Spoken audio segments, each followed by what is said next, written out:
worst possible thing you could say when you walk into a car dealership. I spent 5 years with Mercedes-Benz, 5 with General Motors, and the worst thing a person could say when they walk in is, if you could just get me to this payment, we got a deal. So your loan's probably still like 19, which means you got to pay to get out. You're upside down. It's called negative equity.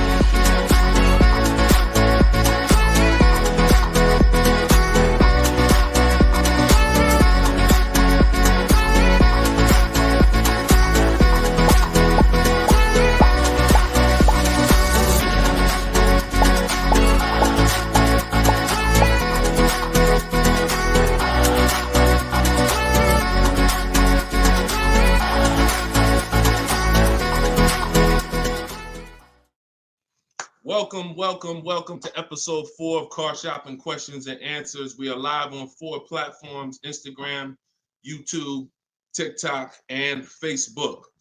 Okay, we already got people asking questions on TikTok. As you come in, we do these shows at 12. Hold on, I want to give my camera time to focus because I'm doing a lot of moving. We do these live shows, it'll focus in 1 second, at 12 p.m. and 3 p.m. Eastern time. Hold on, I'm out of focus. There we go. 12 p.m. and 3 p.m. Eastern time. Now, we broadcast these shows throughout the day because a lot of people can't make the live broadcast. You want to tell your friends about it. If this is your first time with us, you've never been on a live with us before. Oh, wait, hold on. They're saying that hold on, can't hear. No sound. All right, hold on. Let's see. How about that? We're good on TikTok? Let me make sure we're good here on, give me a clear if we're clear on Facebook now. Give me a clear. We always got to do the housekeeping, y'all, and I need your help. Before we get busy, let me know audio is good. I see we're clear on TikTok. How are we on Instagram, on YouTube, on Facebook? All right, perfect. I see the thumbs up just came through. Okay, so this is episode 4. We do these live shows 12 p.m. Eastern time and 3 p.m. Eastern time. So you'll see the broadcast throughout the day, but if you want to actually be live with us, then you want to join us on any of the 4 platforms at one of those 2 times: Monday, Tuesday, Thursday, and Friday. So we are live. My name is Deshone the Auto Advisor. I am the author of the digital book, Cars from Home, 7 Steps to Saving Time, Money, and Avoiding Dealerships. You can get your copy for 75% off during the show over the next 30 minutes in my TikTok bio, in my Instagram bio, or I'm going to put the banner up here. You can go to deshonesbook.com. We have a link in the comment. We have a comment link in the comment section. So I want you to start typing your questions. We get very, very busy. Have your notes ready. Be ready to unlearn what you've learned about cars, because we get below market deals, and that should be your only mission when you are car shopping, is to get below market deals. All right. Now, one thing that I want to discuss. Okay, matter of fact, let's go. Go ahead, throw that up. Let's go to Frankie's question. So this is from TikTok. Can you please give me the percentage breakdown on leases again? Okay. The 1% rule has been around since probably before I ever even got into the car business. The 1% rule says that if your lease payment is 1% of the MSRP, or less, you stole a car. No down payment.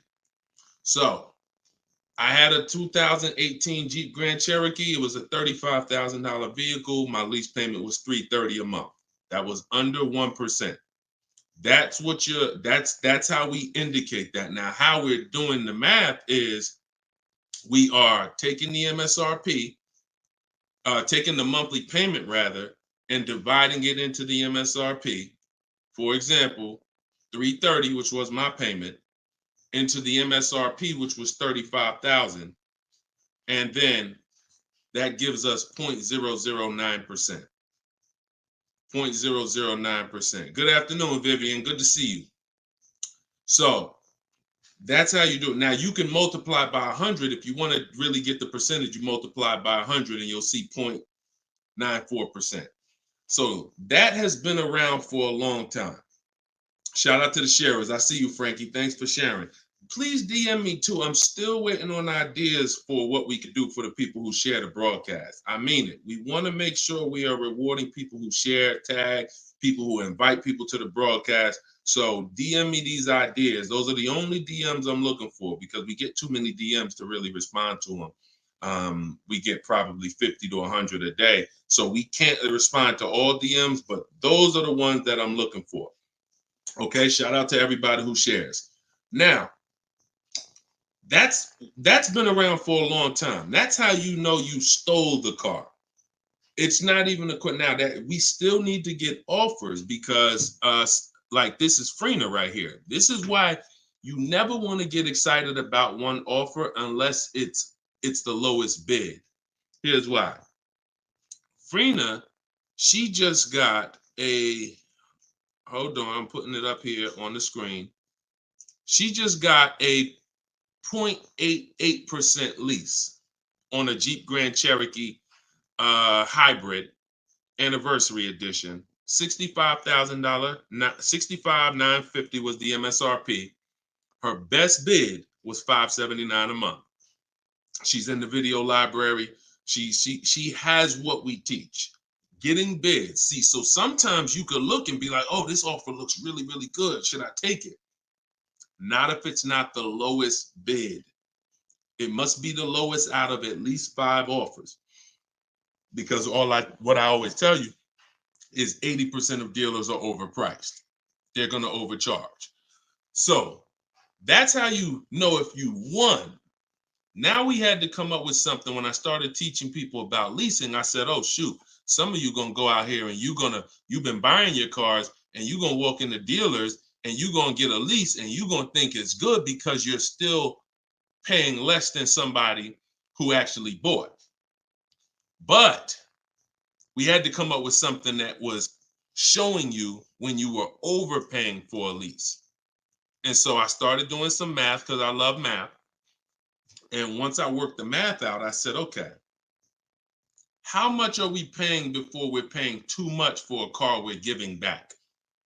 1% is the steal. But what's the limit?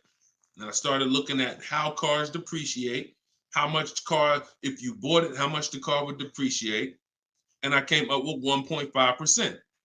So when we look at the same vehicle that is, let's say a $40,000 vehicle, for example, 1% is $400 a month or less. 1.5% is $600 a month. Now, what you look at is the total you're paying over the 3-year lease. 600 times 36 months, that's 21.6. So when you take $40,000, you add your taxes and everything, you're probably going to end up about 44. 21 is about the threshold where you're still paying less than if you had bought. You're still losing less value, but and you're tying up less money. But at the same time, that's the limit. Above 1.5%, there's no value in this lease anymore. And that doesn't mean we go buy the car. That means we look at competitors because competitors do offer more aggressive lease pro. Every single vehicle, you guys, and there's over 400 of them, has a different lease program. Sometimes even the trim level is different. The Touring has a different lease program than the Limited. So we don't deal with overpriced leases. And so that's why I created the 1.5% rule. That's how it became to be, based on the fact that I knew a lot of people, as they unlearned that bad advice about leasing, as I taught it and as they heard it from other people, they were going to go and get leases. And it's important that you know when there's no value in a lease and you shouldn't be accepting a lease. And that doesn't mean, and look, let me be very clear. That does not mean, that's why I explained the first part of this question, of this answer. You don't walk into a dealer and say, hey, I'm trying to get under 1.5. You don't walk into a dealer and get a lease quote and then you say, hey, well, look, I got to be under 1.5%. No, you're doing this wrong. Again, my mindset and what I'm trying to get you to use is Cars from Home, where you should be, the only reason you should be in a dealership is to test drive cars. if you're buying new cars or leasing. Test drive, you're in and out of there in 20 minutes. The next time you're back in a dealer is another 30 minutes to pick up your car if they don't deliver. That is the only reason. We never talk numbers in a dealership for a new car or a lease. Are we clear on that? These are rules where it's like, if you want to use what I teach, and I want you to use it so that you can get the results that Frina got, that Danielle got, that we've worked with over 8,000 people in the last since 2021. I want you getting those results. And in order to get them, you got to know what the boundaries are. Deshone says we never talk numbers in the dealership because you have no leverage there.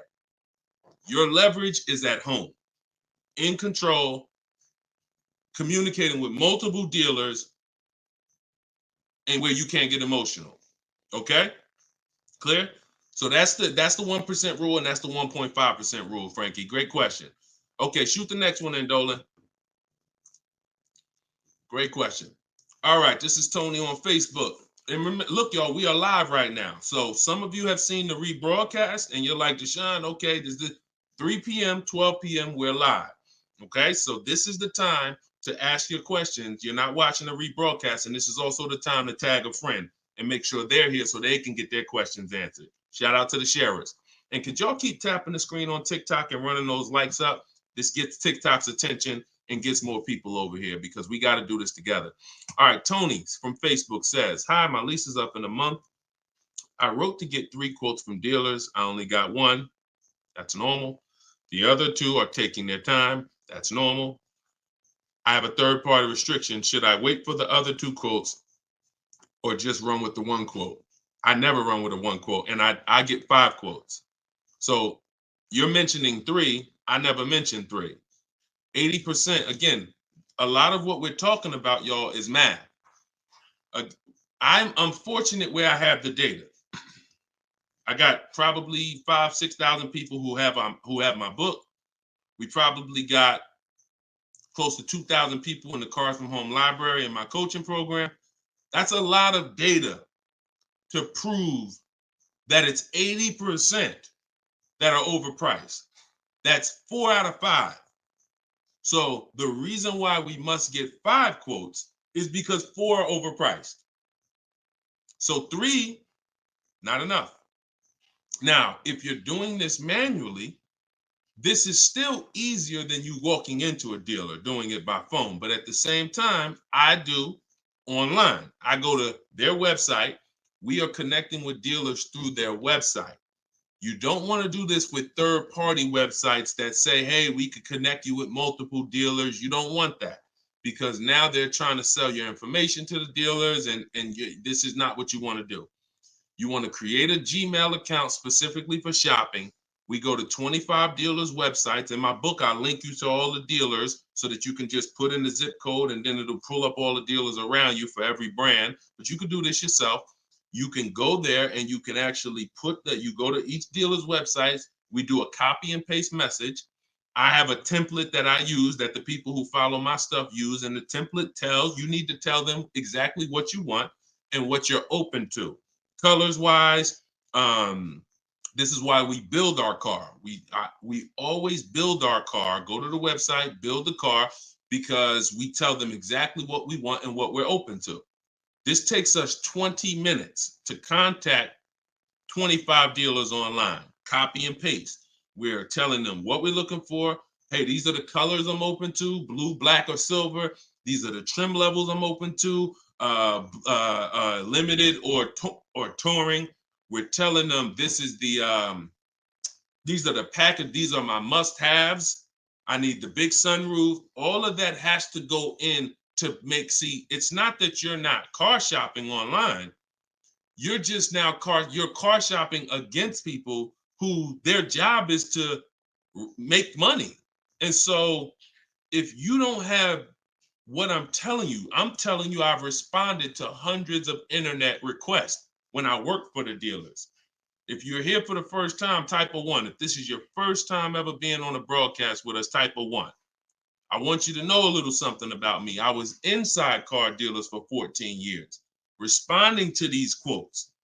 So The reason why I'm giving you the exact strategies is because I know there's so many things that you're not trained to give the dealership that they need. They can't give you a quote without it. They can't shop correctly, without it. Okay, shout out to the first time people. Could everybody type welcome to the first time people? If you've been on here before, type welcome to the first time people. Now, once you give them that information, you're copy and pasting that. Copy, paste, copy, paste, copy, paste. You're doing that with 25 dealers. And then that creates the conversation to see where the dealers are actually coming, where the deals are coming from. But you need to see who has a car first. You need to see who has a car first. So, oh, you're talking about selling the lease. Okay, you're earlier in the process. Understood, Tony. Okay, perfect. No, just talk to another used car manager. And you want to have conversations because one, your car is worth different things to different people. You need at least 3 for that. You're on point. Yes, 3 quotes for your lease buyout. For your old car from 3 different used car managers. And if the 2 are not getting back to you, then just move on to other ones. But be aware, you should be using those values you got online from the online buyers to see if you have equity, because not everyone has equity. The whole purpose of the equity assessment is to make sure you're not leaving any money on the table. That's the purpose. But there's no guarantee. Many people have turned their leases in not knowing that they should have done an equity assessment, and then the dealership sitting on $2,000, $3,000, $4,000, $5,000, $6,000 that they didn't know about. That's what we want to prevent. So if you do those offers and you see you have $3,000, $4,000 in equity, now that's when you bring it here. If you do those offers and you're at a break even or $1,000, then that's not always worth it, because those used car managers are not going to match the highest offer. So be aware of that. But if you have equity there, then 3 used car managers, that's how you make a move. Okay? Fight for your money. This is your money. If you end up making $1,500 out the deal even, and it took you 2 hours, where do you make $750 an hour at? $750 an hour. So this is your money. And if you don't fight for your money, someone else will definitely cash the check. All right? Tyler said, send the next one in. Tyler said, F&I director here in Houston of 2 large stores. Your content is great. I appreciate you, Tyler. This is the 20% right here. See, the 20% can always admit when we're doing something to help the market. The 80% will come on here and be like, oh man, this guy couldn't make it in the car business. Now he's teaching. All right, go ahead. Shoot the next one up, Dolan. This one's from Facebook. What's up, John? Instagram, y'all not typing enough questions. And Instagram, just so you know, the easiest platform to share on is Instagram, because you hit that little arrow, it looks like a paper plane, and it'll let you go down your Instagram friend list and send this broadcast out to probably 10, 15, 20 people. Okay? Don't cheat your friends.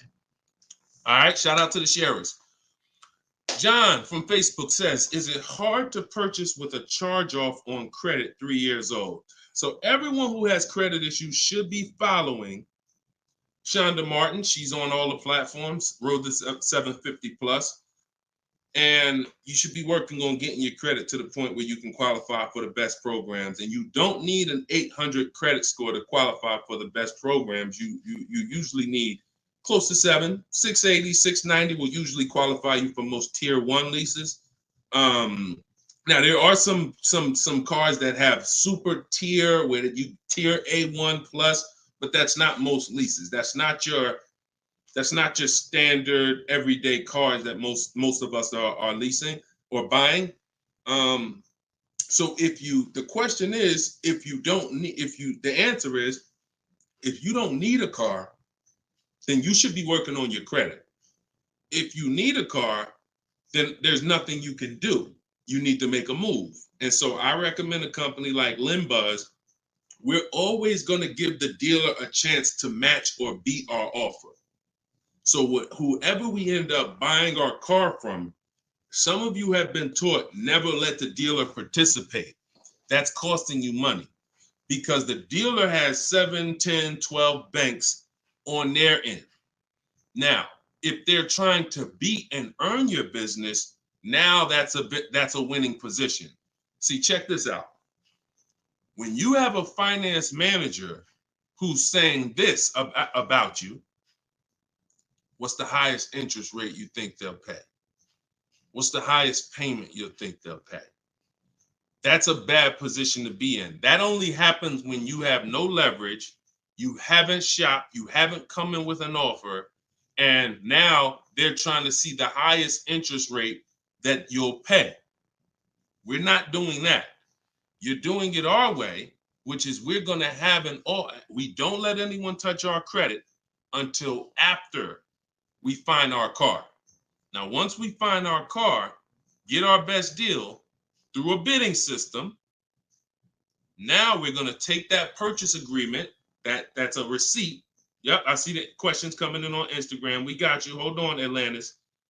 Once you see the long form receipt, now you take this home, and this is when you're going to contact your bank, your credit union, the online lenders. You're going to go online lenders, online banks, online credit unions. You're going to let all these people have a shot at your business. If you do this within a small window of time, if you do it my way, it'll only take you 2 days. This is going to weigh on your score the same as one hard inquiry, because this is something called rate shopping. This is not going from dealer to dealer, getting turned down or putting in applications and nothing like that. This is how you rate shop correctly. I call this the bank bidding war. When you get my book, I also send you the bank bidding war blueprint. It's going to be going into my book, but I need about another month to be able to combine it. But I send you the bank bidding war blueprint. Now, the bank bidding war is 3 rounds. First thing we're doing is seeing, is there any special interest rates that the car we're buying has? In your particular case, John, with credit challenges, you're not going to qualify for that. That's okay. But we need to check that. If there's 0%, 0.99%, that eliminates our need to do anything else with financing, because no one else is going to beat that. Second part of the round starts, there's 3 rounds to the bank bidding war. The second part comes after we find our car, and it's what I just broke down. When we come home, we let all these banks, these lenders, online credit unions run our credit, and so they're bidding and submitting us their loan offers. Now, the third round is the dealer. That's when we're going to call the dealer who we reserved the car with and say, hey, I got 6.29 from this bank. If you can beat it, I'll give you the business. Now, this is the big difference, you guys. When you have a finance manager who's trying to beat your offer, who's calling their banks and saying, hey, I need to get 5 point something because this person already has 6. That's leverage. When you start bidding, like I'm teaching you, like what's in my book, like what's in everything we do, in my videos, everything's a bid. You have the leverage. And there's no way for you to overpay when you are getting bids. So that finance manager calls you back, it's only going to be 1 or 2 answers. Hey, Stuart, man, listen, I tried my best, man. I reached out to every bank I got. No, I can't beat that rate, man. I appreciate the opportunity, but you can go with your own financing. In which case, you guarantee you got the best loan. Second thing is, hey, you know what? You had a good rate, man, but I got somebody to beat it. So we can do it right here for you. Perfect. In which case, you guarantee you got the best loan. See, you don't have enough people competing for your business. That's where your buyer's remorse is coming from. That's where your lack of confidence is coming from. That's why you're driving off from a dealer saying, hey, you think we could have got more money? You think we could have got another $1,000 off? That's all buyer's remorse because you don't have enough people competing. So I want you to stop that. I want you to use what I'm telling you to do. All of this is in my book for those of you who like Deshone. I don't even want to remember all of this. It's all in my book, Cars from Home, 7 Steps to Saving Time, Money, and Avoiding Dealerships. This is what I've been teaching for 3 years. And this is what I've been doing since 2015 myself personally. So you can get your book for 75% off. Cue up the next question, Dolan. Oh, John, in your case, though, when you get that buyer's order, you would be reaching out to Limbuzz. So after you find your best car deal, you would be reaching out to Limbuzz and seeing, what their rates would be for you. And then you would be going with, still giving the dealer the opportunity to see if they can beat it. Because once a dealer knows you got an approval already, they kind of have a little more leverage to be able to see if they can beat that approval. But in any case, even if they can't, Limbuzz is pretty generous. but we don't do this until after we find our car. Okay? Great question. Shoot the next one up, Dolan. All right, this is Gemini from Instagram. Can a dealership legally raise the price from what is being offered online? Listen, nobody's suing dealers. So it's not really about what's going on legally. It's probably more ethics than anything. And we don't expect dealers to be ethical. We don't need dealers to be ethical. They've proven that the majority of them aren't ethical. So when you're not ethical, you walk the fine line between breaking the law and not. You walk that gray area.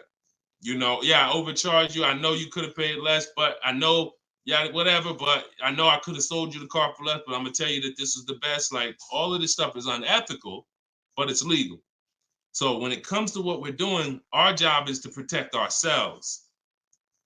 You can't go into a car dealership expecting them to protect you. You can't go into any business transaction expecting the person you're negotiating against or the person who's selling you a product to protect you.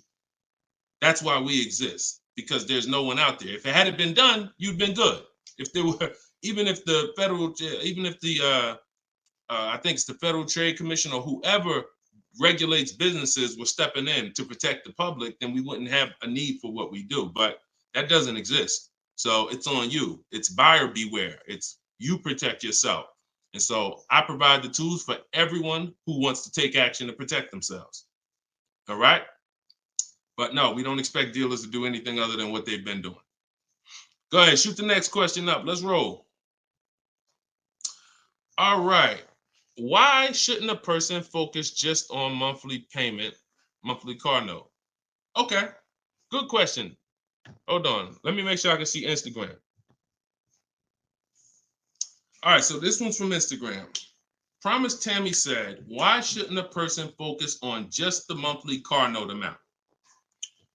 So if we did a little math and you go, all right, if you walk into a dealer and you're looking at a $40,000 car and you say to the dealer,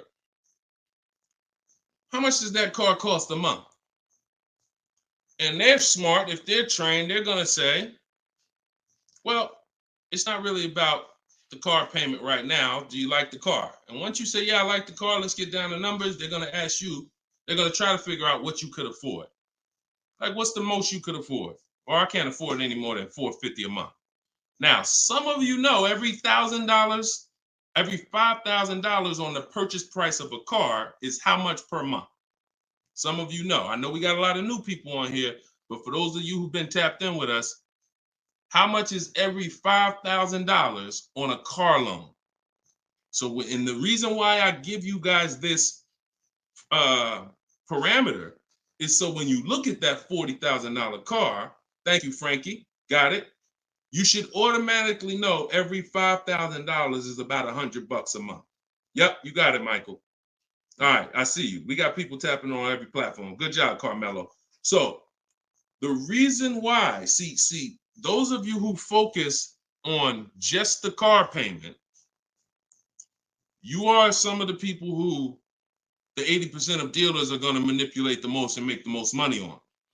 Because when you come in, if you don't realize that that $40,000 car is in no way close to $450 a month, now you have someone who's going to try to manipulate the loan to make that car $450 a month somehow.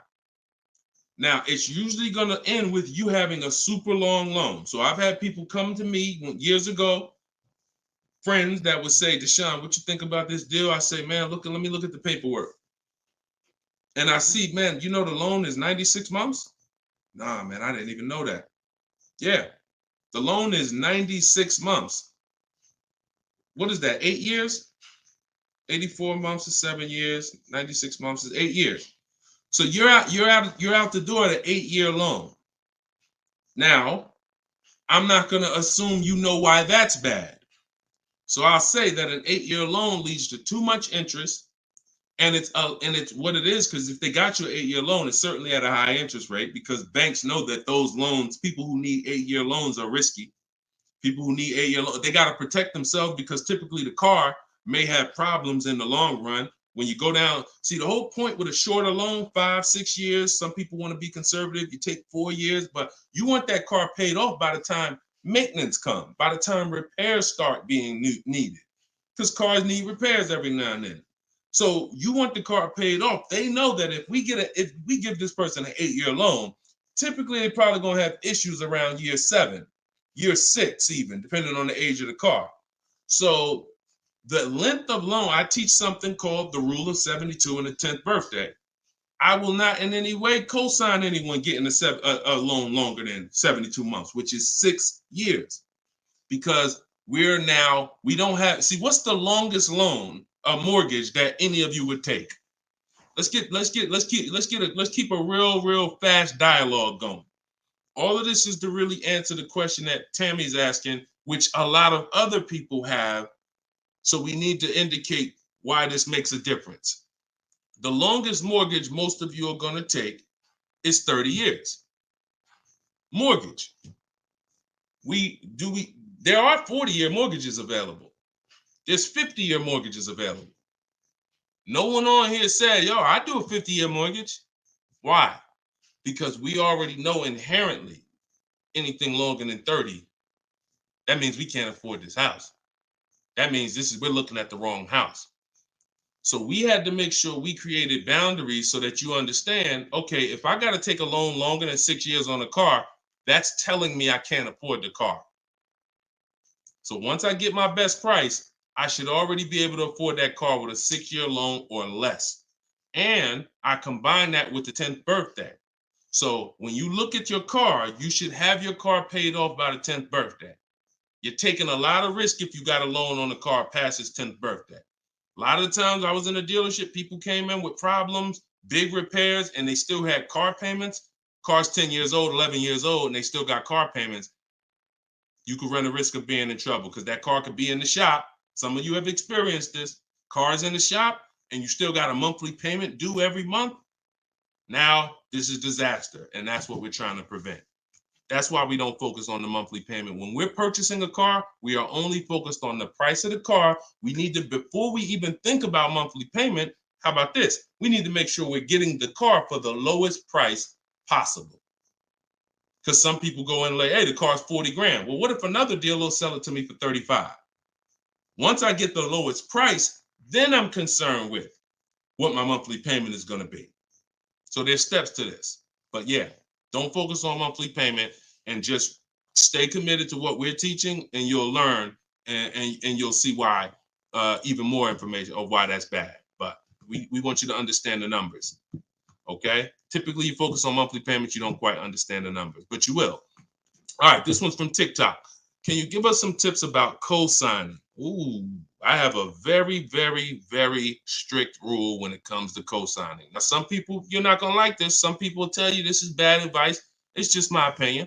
I've seen tons of horror stories. I've seen people walk into the dealership.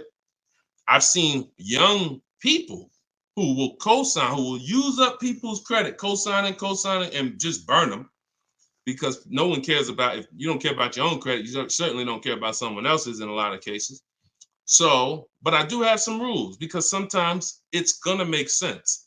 When you can pay, if a person does not pay, then you're good.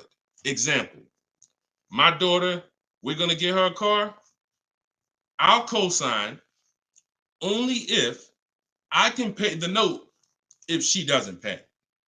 So let's say she's working, she's paying X amount per month, I'm co-signing, but if for example, she loses her job, anything happens, I can pay if she doesn't pay. That could be for the spouse. If they don't pay, I will pay it. As long as that's the rule, then you're protecting yourself, because where you get in trouble at is if you can't pay, if they don't pay. He told me he was going to pay it. He's missed 2 payments. Your credit doesn't get, no, they don't care. So you got to be willing to say that. This has to be a person that I'm willing to pay if they don't pay. That means I got to have that type of relationship with them. Or if I can't pay, if they don't pay, I'm not co-signing, because I cannot depend on things that will go wrong. Life will happen. And then I'm sitting out here and my credit was 700, 750, 800. Now it's 620 because they missed 3 payments and I'm struggling to get this car back from them. Okay? Those are my hard rules on co-signing. I don't deviate from them. And those are typically rules that if you follow them, you're going to be safe. Okay? All right. Shoot the next question up, Dolan. Diana said, my brother asked me to co-sign. I told him, hell no.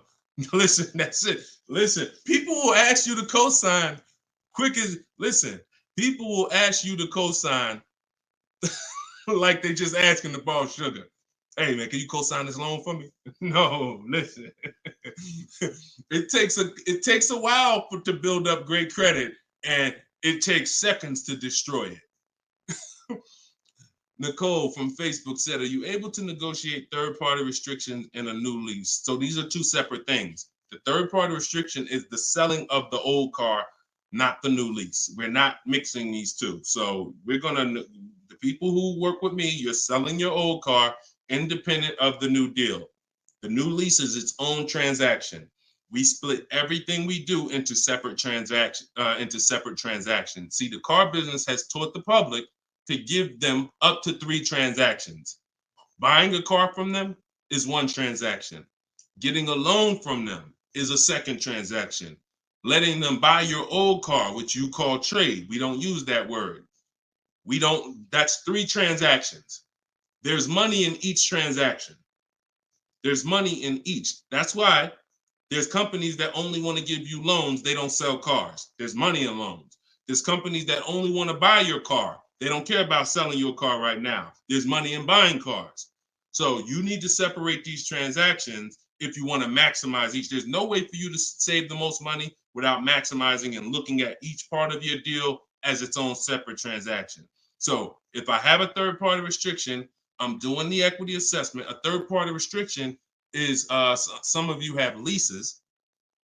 We always need to see if there's any equity in our lease before we return it to the dealership. If you have returned your car to a dealership without doing the equity assessment, you don't know how much money you've left on the table. Because if there's $2,000 or $3,000 of equity in your car, the dealer's keeping that, and that's their money. So, or the bank's keeping it when they sell it, that's their money. It's probably the dealer will find a way to buy it, and it's their money. So when we look at an equity assessment, we're going to do it at all times. Now, there's no guarantee we have equity, but we want to guarantee we're not leaving equity on the table. And so a third-party restriction doesn't mean you can't sell a lease. Who didn't know you could sell a lease? Type a question mark. If that's new to you, this is your first time hearing this, you've been leasing, and you're like, Deshone, I never heard about selling leases. I had no idea this was a thing. Type a question mark if this is your first time hearing that you could sell a lease. Okay. Fish Guy Rodney. Okay. See, so more information is coming out. Okay. Fairy Godmother. Okay. Emil. Okay, I'm sorry. I just tore your name up. Sorry. So as you change Shamir on Instagram. So when we look at this, we got to see that the things that we don't know cost us money. So now it's like, once they saw people, because we helped out probably thousands of people in the pandemic sell their leases, used car values, resale values were crazy. So we had people making $5,000, $10,000, $12,000 selling their leases. I sold my Jeep Grand Cherokee lease. I made $8,900 after I drove it for 42 months because I extended the lease and then I sold it. My mother, she drove her car. She made $10,200. Now those numbers don't exist anymore because values have come back down. But there's still people who are going to make 3, going to make 2, going to make 4, depending on your car. Now, every car doesn't have equity. But when it comes to the third-party restriction, they don't say you can't sell. They limit who you can sell to. You must sell to a local used car dealer. To a local dealer of the same brand. So if you have an Audi, you must sell to an Audi dealer. We are still going to get bids. We're going to get at least 3 bids from used car managers at Audi dealers because your car is not worth the same thing to every dealership. Your car may be worth 19 to this dealer, 19.8 to this dealer, 21 to this dealer, which is why we must get bids. Y'all gonna hear me say that word. Your favorite word, if you stick around and you use what I'm teaching, when you start mastering my strategies, your favorite words are gonna be bids, multiple offers, because that's how we save all the money. So okay, so that has to be handled, Nicole, separately. The selling of your car, the who I'm gonna sell that car to, you find that person first. Then you go shop for your replacement car. And then once you go sign that deal, you sell the car, you do it the same day, and you maximize both transactions. Okay? And all of this, guys, shouldn't take you any more than 90 minutes. This is not something that's going to take you hours. See, my whole thing is to show you how to get great deals in 60, 90 minutes from home. That's why my book is called Cars from Home. 7 Steps to Saving Time, Money, and Avoiding Dealerships. You can all get a copy for 75% off for the next 30 minutes. Just go to my TikTok bio. You won't leave the broadcast. Grab your copy before that timer hits 0. The price goes back up to $97. Or you can go to my Instagram bio, or click it if you're on Facebook or YouTube. Go to the comment section and you'll see a link to deshonsbook.com and grab your copy for 75% off before the timer expires. All right, go ahead, Dolan. Shoot the next question out. Should I feel bad if I get 1.3? I'd only feel bad if I got 1.3 and if it was my only offer. If it was my only offer, or if I only got 2 offers, then yes, because I'm going to tell you why. I'm going to show you something. When I look at what I see, hold on. Okay, hold on. We saw Freener. Some of you saw Freener. That's 0.88. That's just ridiculous. 0.88. But look, Charles, he gets a Palisade. He's paying $48,000 vehicle. His best offer was $597 a month, 1.23. Now, look at and sometimes people who are getting phenomenal, who are looking at cars that are super, super popular, they'll go a little further, and he reached out to 35 dealers. Now, I want you to pay attention. Some of you, the average person, only shops 2 dealers. My strategy is I teach 25 to 5. But once you see my copy and paste system, which is in my book, I have a copy and paste system where we're on their website. You'll see that I could talk to another 10 dealers. It only take me 10 minutes to open up contact with another 10 dealers. We always use a separate email. Do not contact dealers from your personal email. I'm warning y'all. It's not going to work. You're trying to go through your work email, and then you got your personal stuff, and then you're seeing the car dealers. Don't do it. Create a separate Google email, and that's how we do it. So he said, I reached out to 3,500 dealers, got 10 quotes back. So that $597 a month, 1.23 is the best out of 10. So so I always tell you, when you do it right, you're going to see offers that are $150 to $200 a month more. That's when you know you've exposed the 80%, and that's when you know you shopped the right way. If you don't see that type of spread minimum, you haven't shopped enough offers. So that's the only time I would feel bad, GKA, is if I didn't get at least 5 quotes, because I don't know if 1.3 was the best. I'm gonna tell you a funny story too, because Freena's in our coaching program, and Freena reached out and she said she was looking at a Jeep Grand Cherokee. Get ready for the next question, but I'm gonna tell y'all, I want to hammer this home so y'all understand the importance of multiple offers and you don't get lazy, because the things I'm telling you might take another 30 minutes, 40 minutes, and they save your family $3,000. You can't put a price on. Well, you can put a price on that. So Freena was shopping for a Jeep Grand Cherokee Limited. She comes to the group and she said, Deshone, this was the best offer on a Jeep Grand Cherokee Limited. It was like 1.2 and change.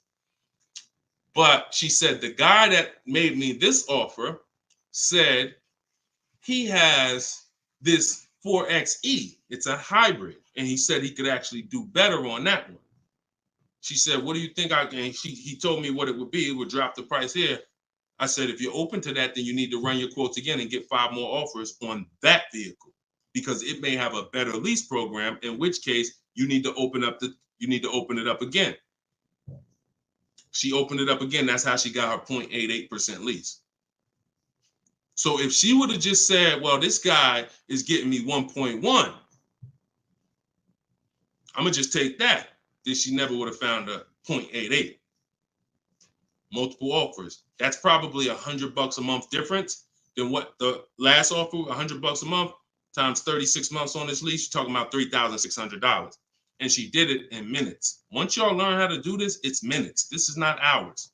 I'm not spending more than 60 minutes on shopping for a car. Now, that doesn't mean I'm not spending time to decide what I want.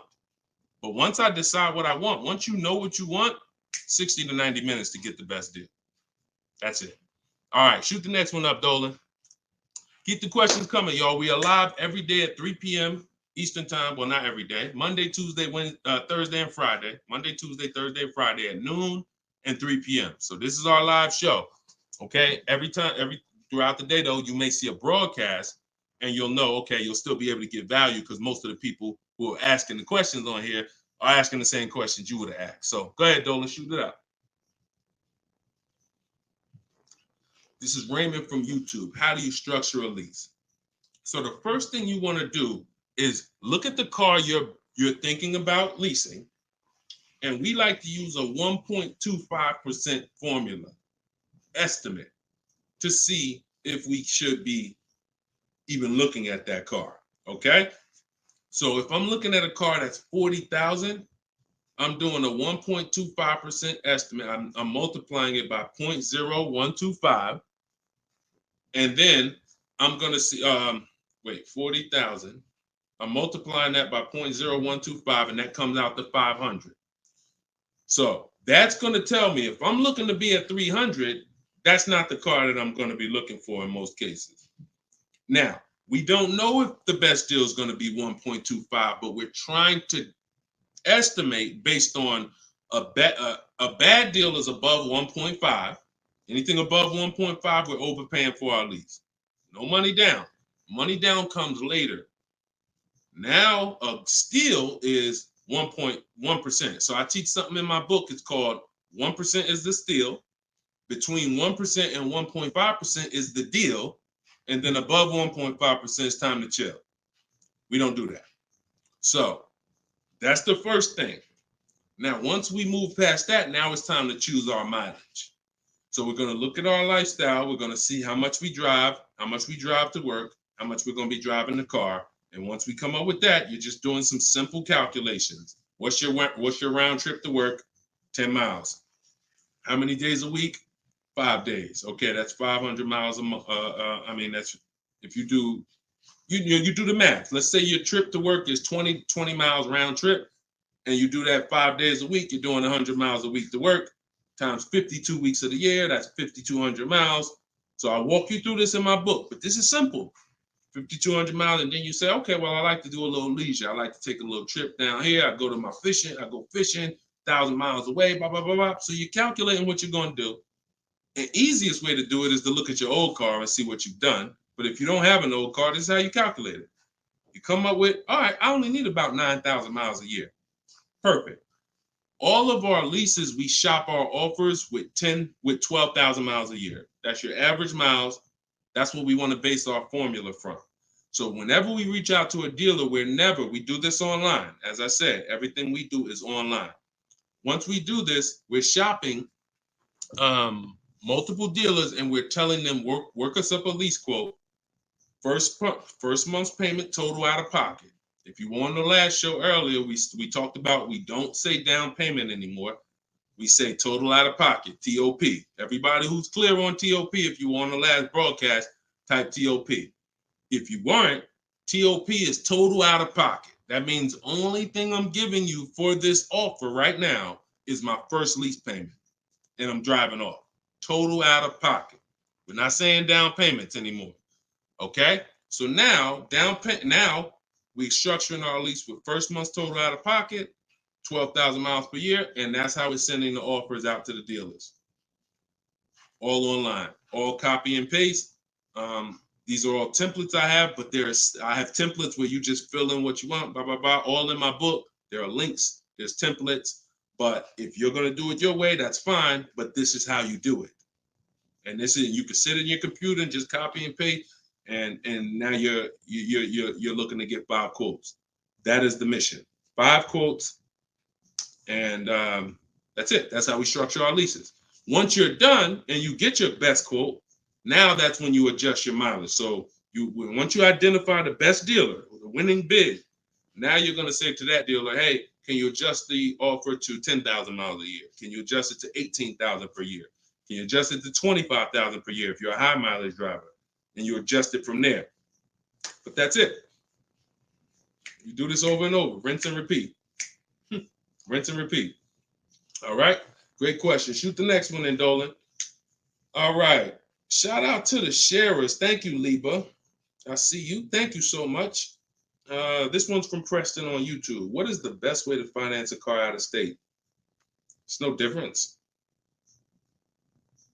It's really no difference. We're going to find the car. We're going to get the buyer's order. We're going to have them. Now, the thing about a used car, if it's a used car, we got to test drive the car.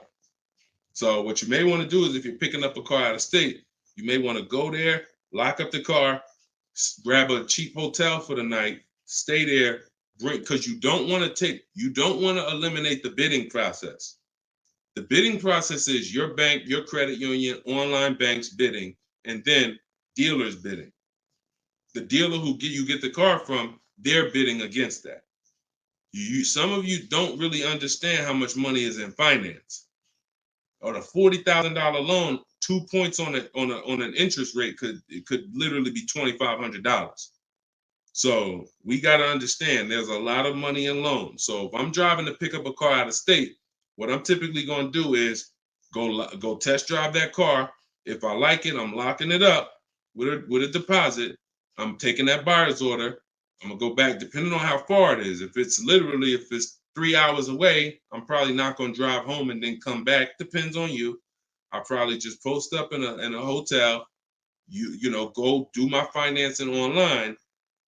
Let all these banks and credit unions run my credit so I can get their offers, and then I would call the dealership the next day and say, hey, this was my best offer. If you could beat it, I'll just come get it from you, and that's it.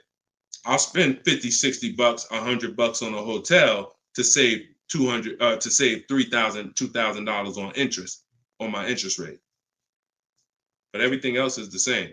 So we can't be scared to go out of state. If many of you who are using what I'm teaching, you're going to see.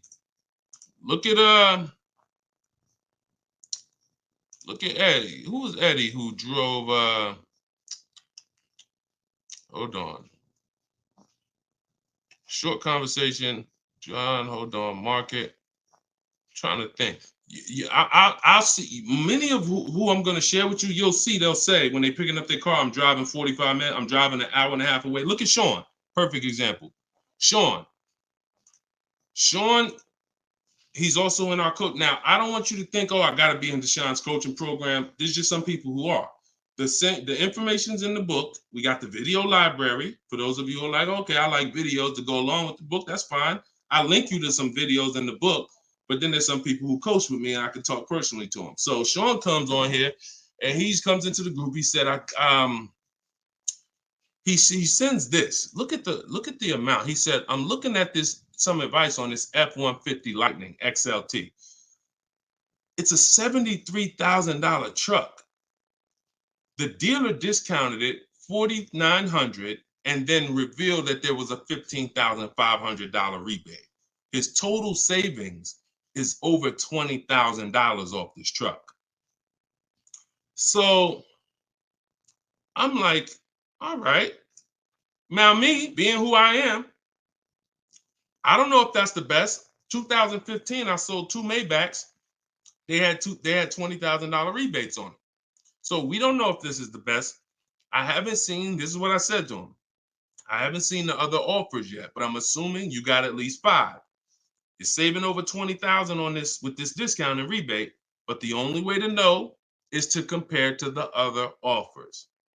See, I'm not going to get excited about this deal until he tells me what I'm about to read to you. That's when we get excited. He said, guess I could have put a little more info on here. Yes, I got about 15 quotes.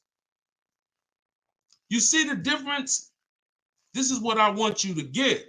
BK Dollar, this is what I want you to get. Liba, this is what I want you to get. Everybody watching, the money is in multiple offers. The reason why you're not saving, you're just not getting enough offers. So he says, I ended up expanding my search to 150 miles outside my area to find this deal. He said, I couldn't find, watch this, I couldn't find anything under MSRP in that first search.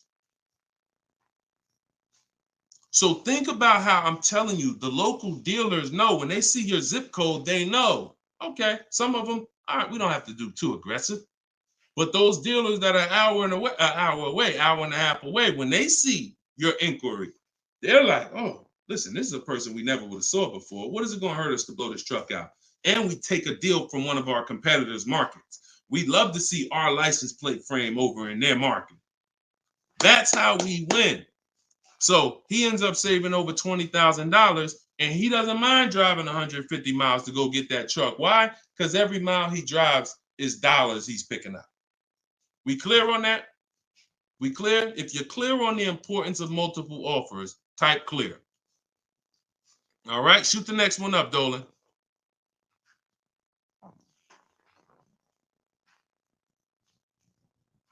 Okay, this one's from Instagram. Atlanta's Black Gabriel, or Gabrielle. I think it's Gabriel, my fault. So, in the market for a new Chevy or used Chevy Malibu, what's the best route, leasing or financing? How many years are you keeping the car? If the answer is 8, then you should be buying. If it's at least 8, see, I teach something. My book is called Cars from Home, 7 Steps to Save Time, Money, and Avoid Dealerships. Everything I do, when you go, the video library that we have, your best deal in 7 days, 7 steps. These are not going to change. The first step is the foundation to your deal. The first step is the foundation to your deal, which is lease or buy. Because you cannot get a good deal if you bought when you should have leased.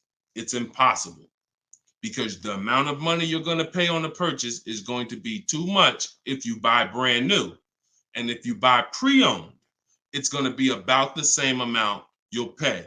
So when you buy, if you're not keeping your car 8 years and you buy a used car, 3-4 years old, and then you trade it in 5 or 6 years, you're going to pay the same amount or even a little more than someone who got a great lease deal and drove brand new vehicles. So it's all about how many years you're keeping the car. If you're keeping the car, if you're like Deshone, there's no way I'm keeping the car 8 years. That's not my style. Then you should be shopping from this day forward for aggressive lease deals.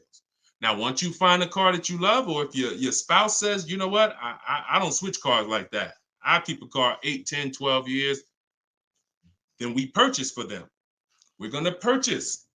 But for those who are not keeping their cars 8 years, you are losing thousands and thousands and thousands of dollars not leasing cars. Thousands, thousands and thousands and thousands and thousands. All right? That's the 8-year rule. It's the most important question. It's the first thing you ask when you are car shopping and you're ready to car shop. How many years am I keeping this car? 8 or less, we lease. Less than 8, we lease. More than 8, we buy. That's how we avoid the depreciation. So go ahead. It's a hard rule. You want a follow-up question to that, or anybody want to? Because I know some of you are like, Deshone, I was taught never lease.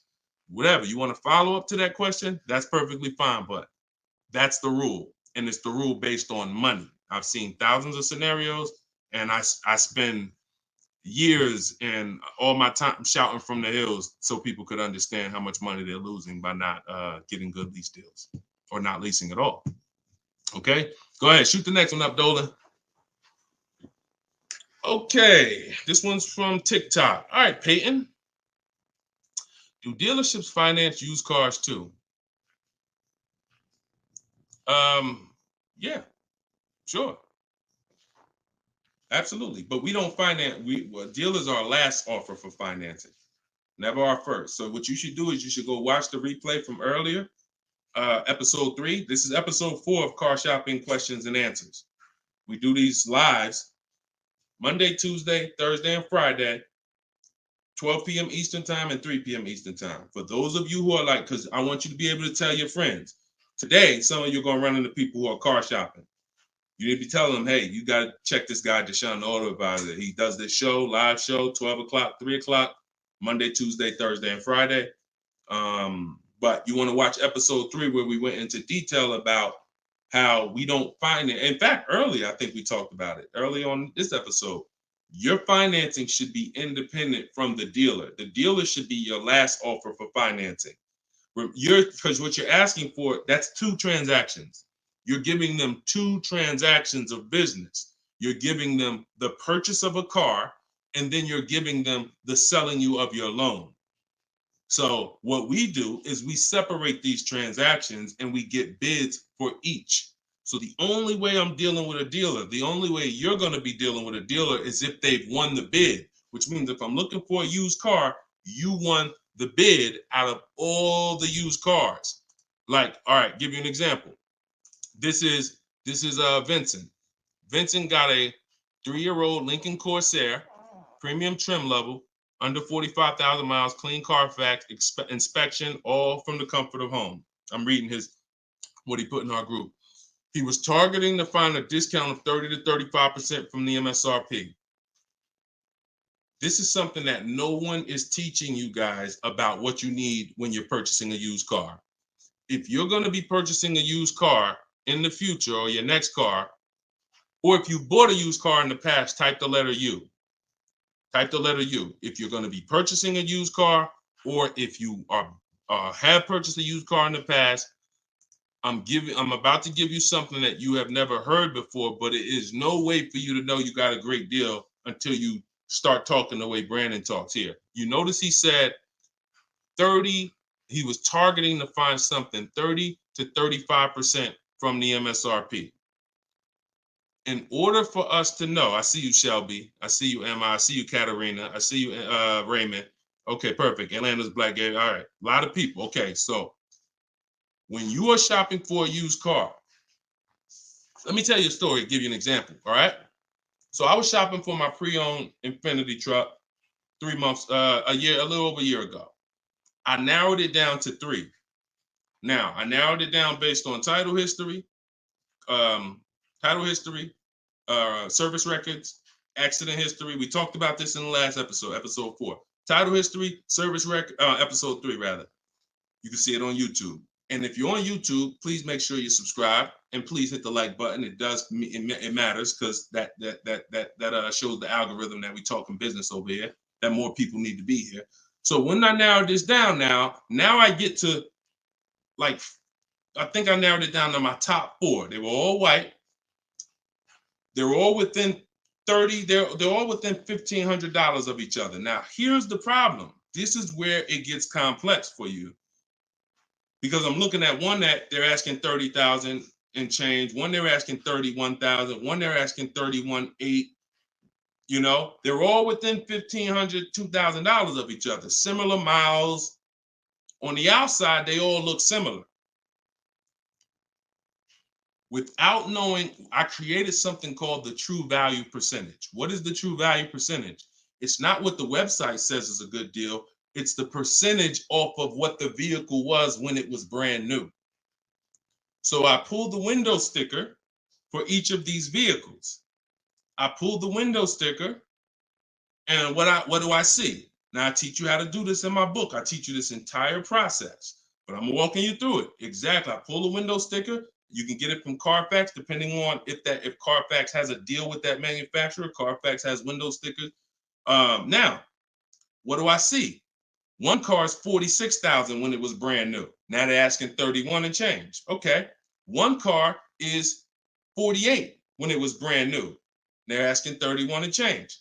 One car was 52 and one car was 54.5. That's the one I got. So you see how in one instance we were confused. You would be confused. You sitting here like, yeah, Deshone, that's hard because they all look the same. They all similar price. How do we know? Once we find out the original MSRP, not only do we find out what the original equipment is that's in the vehicle, which is helpful. I wanted to know this is an edition 30, got all these special features. That's helpful to know too. But more important than that even is to know that that car was a $54,500 car that they were asking $31,800 for, which means I got a 42% discount. That is something we created called the true value percentage. And that's how we make sure we choose the right used car when we're ready to pick the final one. This is what we do here, y'all. If you this is why, like, this is why we've been blessed, because God knows we giving you the information you need to win with. So all of this is in my new book, Cars from Home, 7 Steps to Saving Time, Money, and Avoiding Dealerships. If you want it all in one place, you can watch the show. You can watch my free social media videos. I got hundreds of them. Or you can say, Deshone, I'm going to get this it's 75% off in my TikTok bio. It's normally $97, but you can get yours for 75% off. And you can get in my Instagram bio, or if you're on Facebook or YouTube, click the comment section and click that button that says Deshone's book and get you 75% off for 30 minutes. After 30 minutes, price goes back to $97. So, all right, but that's the true value percentage. And that these are the things that we never buy a used car ever without looking at the true value percentage. So when you saw what he said when he bought that Lincoln, as he was targeting to get something 30 to 35% off MSRP, and he ended up getting one for 43%. So that's what you need to know. Go ahead, shoot the next one up, Dolan. Great questions today. All right, Raymond on YouTube. Does it make sense to buy an existing lease? So when you're buying a lease, all you're doing is buying a used car. That's how you got to look at it. It's a used car. It's just, it may be your car. If you're buying your lease out, it's a very different. See, what I see most times is people want to buy their lease because they don't know how to shop. Because there's deals out here. We've been making deals since the pandemic. I started our video library. We started that in 2021, November, middle of the pandemic, when people were paying ridiculous prices over with the 80%. They were cashing the biggest check they've ever cashed in their lives. Like in their lives, they were like, and we were getting deals all since then. Felicia came in. She was our first person in our program who got a BMW. She saved $1,950 January 2022. And so we when you get bids, you reveal. That's why we don't pay attention to nothing out there. I don't care what anyone says, what any dealer says does not matter to me. That does not matter, because I know that if we got deals all through the pandemic, oh, forget it. That's why this market, we're killing it even more. So, you know, if you're buying your lease because you're keeping it another 8 years, you say, man, Deshone, I used to lease, but you know what? I really want to buy something that I could keep for 8, 9, 10 years. Then sure, buy the lease. But if you're not doing that, then you're moving from a lease mindset, which is I'm driving great cars, brand new cars, always under warranty in most cases, latest and greatest features, low payments, pennies on a dollar compared to people buying. That's a whole value system. That's mindset right there. These are the people who are shopping for a lease. These are the benefits of leasing. And then you're moving and saying, all right, I'm going to buy a used car now. Very different, very different. So you got to be, you have to have had a change in mindset and goals to buy your lease and buy a used car. And it's what I see most times is people just don't know how to shop. When you use what I'm teaching you to shop, get 5 offers, you're going to see there's deals everywhere. Everywhere. Go ahead. Shoot the next one up, Dolan. You can't pay me to negotiate your lease, because I do this in 90 minutes and I'm teaching you to fish. You know, I've had people who used to buy cars from me. Hold on, keep that question up from Nicole, but I saw this person on TikTok. I'm not in the business I'm in the business of teaching people how to fish. So, you know, because what happens is you're building a trust in something. Like, if you're not willing to learn what it takes to do this in 90 minutes from home, like I'm teaching you, then you are the same type of person. That same mindset will lead you to go into dealers because you're just lazy and scared. Now, I'm not saying that's you. I'm warning you to not let that be you. I'm warning you you can't pay me enough. I'm not in that business. I'm in the business of helping people all around the country. It don't matter what you pay. Of course I don't think you would ever even ask me to work for free. I'm telling you though, that's not the business I'm in, because we can help thousands of people all around the country. But you're not realizing that your transaction is a 5-figure transaction. There's nothing else in this world that you're going to give that type of control. If you were going to start a business and it was going to take a $30,000 decision, $30,000 of your money, would you ever be looking and saying, oh, could you do this for me? You see, we do things with cars because we've been programmed to do them with cars. Car dealers have made you so scared that you've been programmed to do something, but you never do it with anything else. You never do it with a house. You wouldn't say, hey, could you just, I'll pay you to get my house for me. I'll pay you to, start this business for me. No, it's only cars. So when you realize that this stuff is easy, that old way of going into dealers and going back and forth, see, you're thinking of the old way. You're thinking, oh, I need somebody to tag along with me. Yeah, I got Deshone sitting over there next to me. I wouldn't be there because I'm at home. Where you see me at, this is where you see me at is exactly where I got my Infinity truck. I just told you about the deal. Where you see me at is exactly where I get my cars from. I sit right here, and all the people who got my Cars from Home book, who are in the Cars from Home video library, they're all right here. Some of them in the airport buying cars. Some of them at their desk at work making deals on cars. Nobody who's learning from me is in a dealership making deals on cars. So that's the old way. And if you think that you got to unlearn that or you can't win with me, you got to scrap that. I know it's painful. I know it sucks. I know it makes you feel like you're a loser. But that's what I'm telling you. Scrap that joint and do it my way.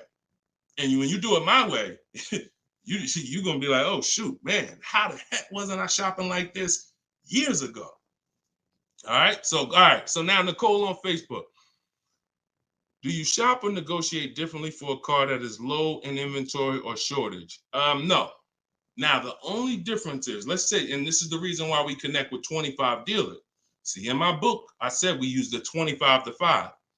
We got to connect with 25 dealers. This takes us 20 minutes because we're using a copy and paste system. So if you're going to all of these Chevrolet websites and copy and pasting in their contact box, copy and paste, copy and paste, copy and paste.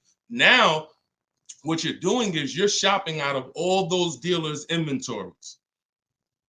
So if you only do this with 4 dealers, then you only see one dealer who has a car. And they're like, oh, well, we it doesn't seem like it's a lot of these cars out here. That's why we're connecting with 25.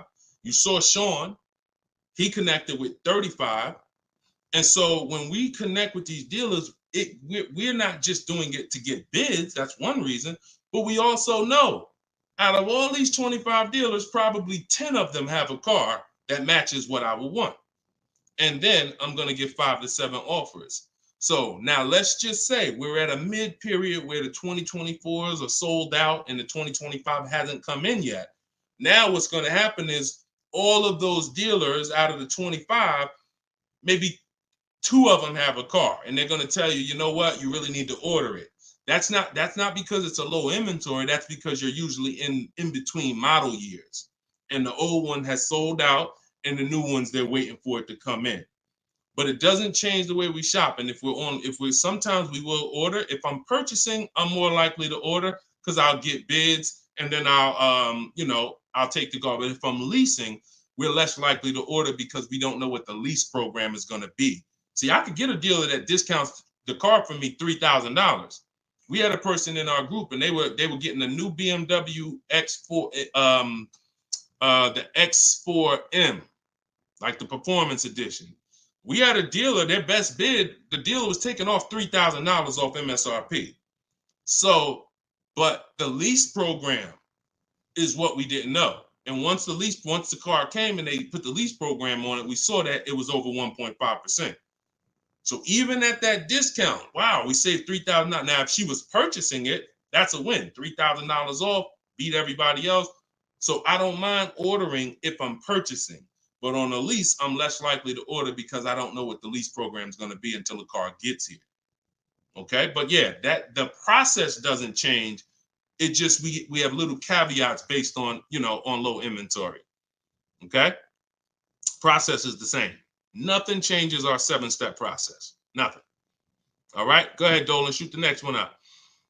All right, great questions today. We got Jermaine, Facebook. So how do you transition out of a finance into a lease? Instagram, y'all not asking a lot of questions. All right, hold on. Get Blooming chosen one. All right, hold on. All right, Jermaine from Facebook says, how do you transition out of a finance to a lease? All right, perfect. So now what I like about this question, Jermaine, is you've already answered the most important question, which is how many years am I keeping the next car? That's step one in our 7-step system. You've already answered that because you've determined I should be leasing. Now the next step is equity assessment. Equity assessment. Call the bank. You don't have to worry about third-party restrictions or nothing because you're not leasing. I mean, you're not coming out of a lease, rather. So you're going to call your bank, get your payoff.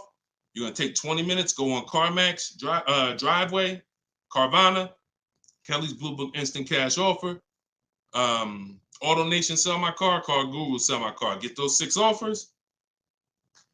That's going to tell you if you have equity, break even, or if you have negative equity. That's your next step. Don't do anything else until you do that. Okay? See, we always have to account for our current asset before we start moving forward.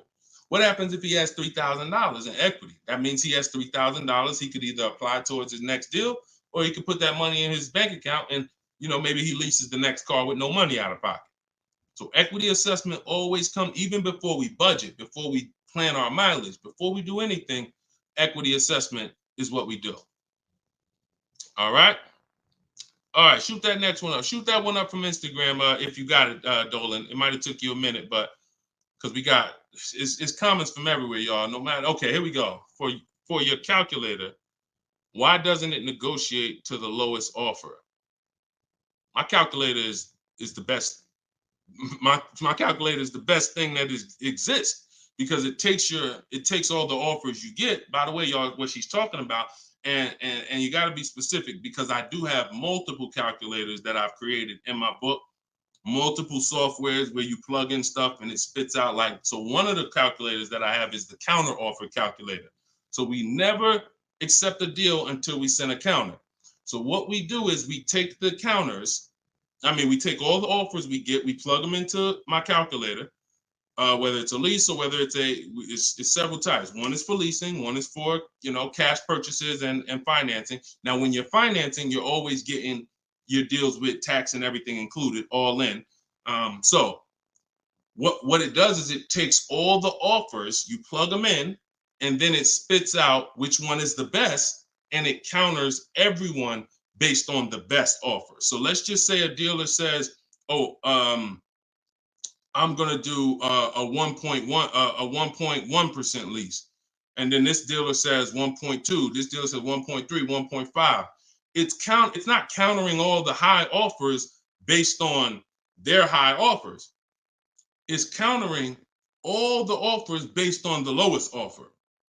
Because if the 1.1% lease was presented to us, that means any of the dealer could have did it. So now we're calling out the 80% and letting them know that if this dealer offered me 1.1%, then you all could have done it too. You're just choosing not to do it, in which case that's what the 80% do. So we counter every single one. We even counter the lowest one. And some people in the group will say, Deshone, man, this dealer is the lowest, man. Should I be countering them for another $50 less? I say you must counter. Because you don't know if there's another $10, $50, $20. If you don't counter until a person tells you there's no more room, even if they're the lowest, that's not the best deal. So sometimes you counter the lowest offer, and the lowest offer will be like, listen, man, I gave you my best shot. I got nothing else. We know they're telling the truth because we got 4 or 5 other offers that are much higher than that. Sometimes they'll be like, listen, I can't do that $50. I'll get you another $10. That's the best I got. We know they're telling the truth because all the other offers are a whole lot higher. So that's the way the counter offer calculator works. It's gold. It's gold. So all right, we had an hour and 19 minutes. We try to keep these broadcasts about an hour and 15. Every now and then we go a little over, but listen, y'all, we are live Monday, Tuesday, Thursday, and Friday, 12 p.m. Mark your calendars, 12 p.m. Eastern time, 3 p.m. Eastern time. I'm hoping to, in the next couple of days, have a link in my bios so that people will be able to actually go to our calendar, put a reminder, but you know it. 12 p.m. Eastern time, 3 p.m. Eastern time, Monday, Tuesday, Thursday, and Friday. And this whole broadcast is sponsored by, if you just jumped on, I'm the creator, I'm the author of the book, the digital book, Cars from Home, 7 Steps to Saving Time, Money, and Avoiding Dealerships. You can get it for 75% off. It's normally $97, but as long as you get there before the timer hits 0, you can get it for $24 in my TikTok bio, in my Instagram bio, or you could go to deshonesbook.com in the comment section on YouTube or Facebook. Get your copy for 75% off. I'm also the creator of the Cars from Home video library, and I've coached over probably 1,500 people now since 2021. So we've been doing this. Everything I'm teaching you is proven. And I'm going to tell you, just like I tell my coaching students, when you get my book, see, I don't do questions and answers for my book, y'all. See, there's people who DM me. First of all, I don't even see DMs. The reason why I can't do question and answers because there's no other author that does it. So I make myself available probably more than anybody. But when you buy the book, trust the process. If you don't see me say do it, don't do it. Do everything I say do. I tell everybody, even if they're in my coaching programs, you must trust the process that I'm giving you, and you got to unlearn your old process. Don't even think about your old process. Use my process, and I'll lead you to where you want to be at. Guaranteed. All right, so get your copy. I will see y'all all on the next broadcast. Tell your friends. Welcome to the new followers. Welcome to the new subscribers on YouTube. I appreciate y'all. We'll be back for episode 5. God bless you.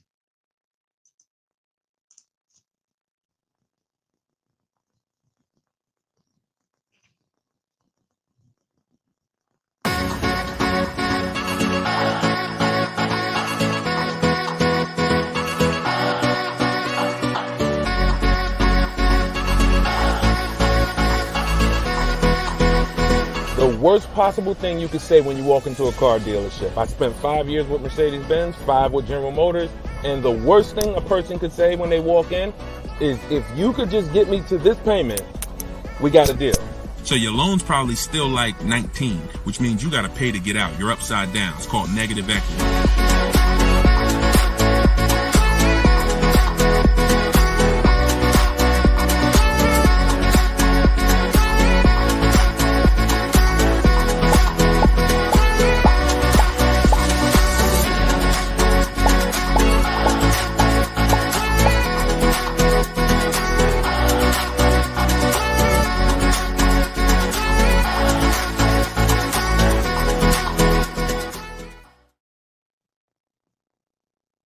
What's going on? What's going on? Welcome everybody to Wednesday, 12 noon car shopping Q&A.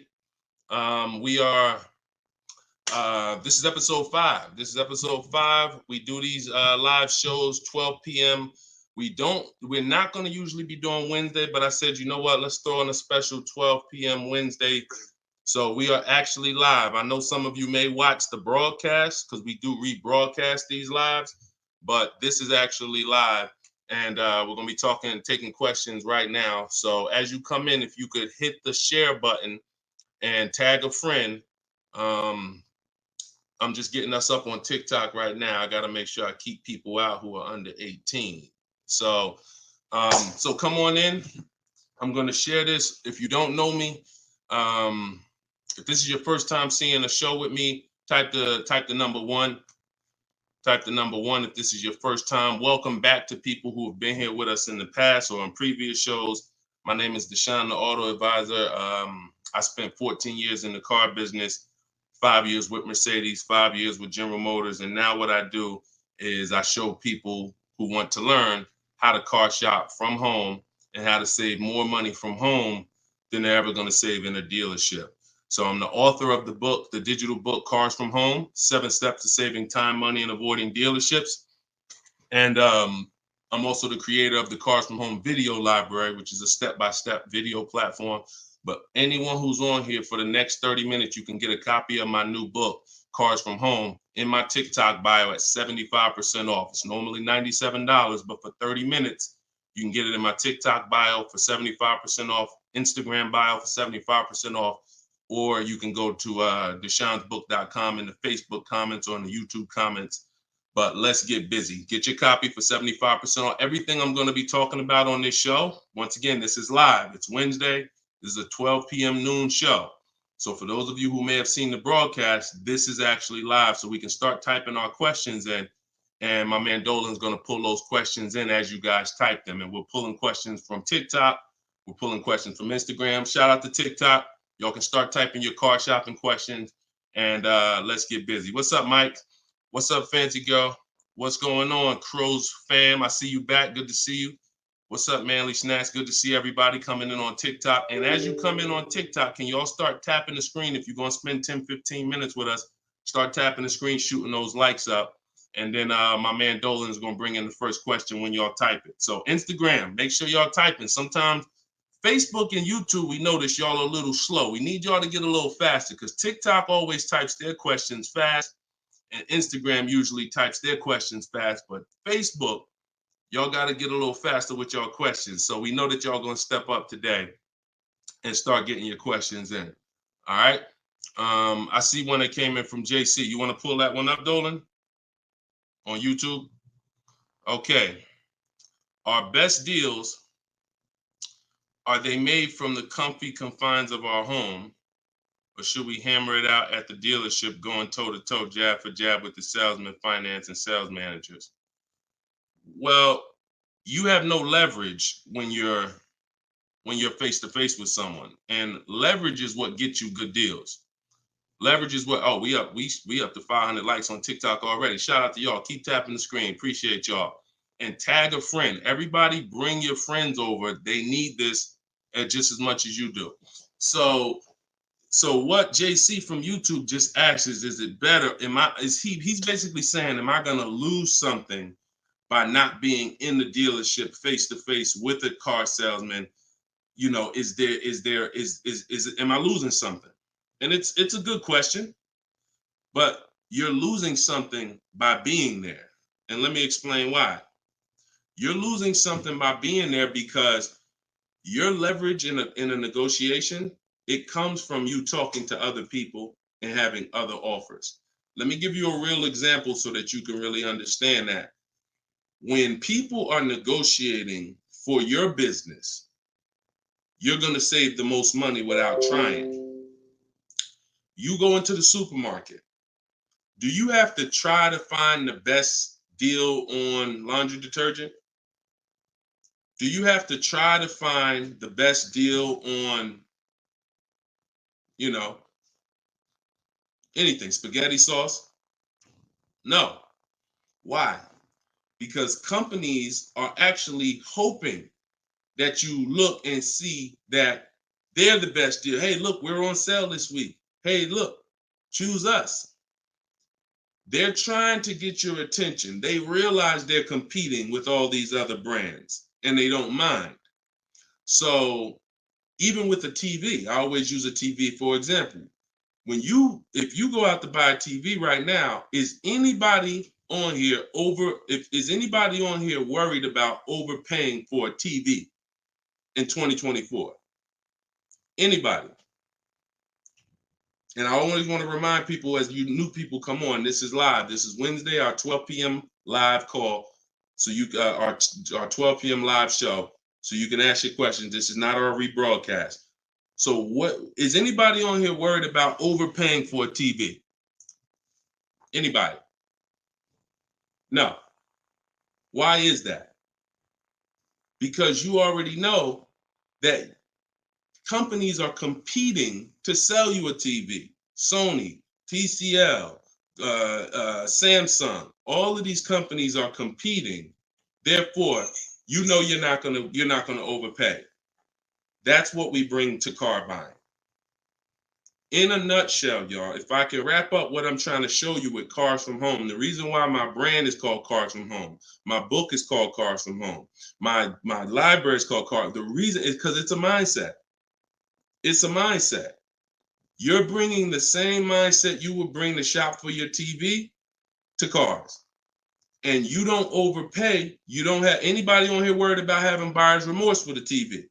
Look, Fancy Girl, Kiki, no. Look, RJ Newscom, no. Look, Patrice on Instagram, no. So no one on here is worried about overpaying for any of these items that years ago, we used to be worried about overpaying for TVs, but not anymore. So when you start staying at home and getting multiple offers and kill your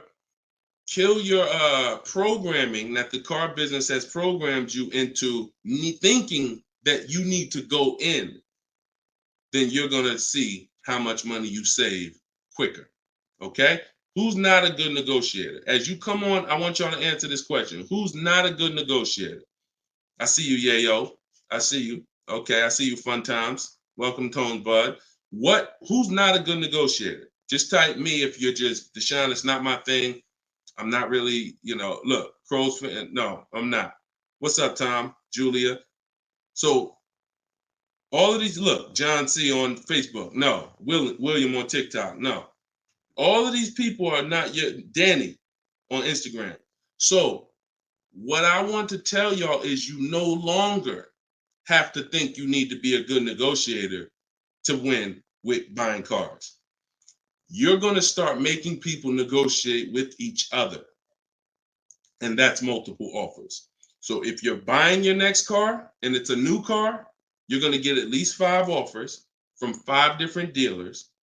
And if you're leasing your new car, you're going to get at least 5 offers from 5 different dealers while you're at home. And if you're buying a used car, you're going to stay at home. You're going to look at the entire used car market on all the marketplaces. I teach 8 marketplaces. You need to be everywhere a used car is. These are like if you were buying a TV, to continue to use that example, you wouldn't just be on Walmart.com, but not be on Amazon. You wouldn't skip Best Buy. You wouldn't skip PC. Wherever there's a TV, you would be. It's the same thing.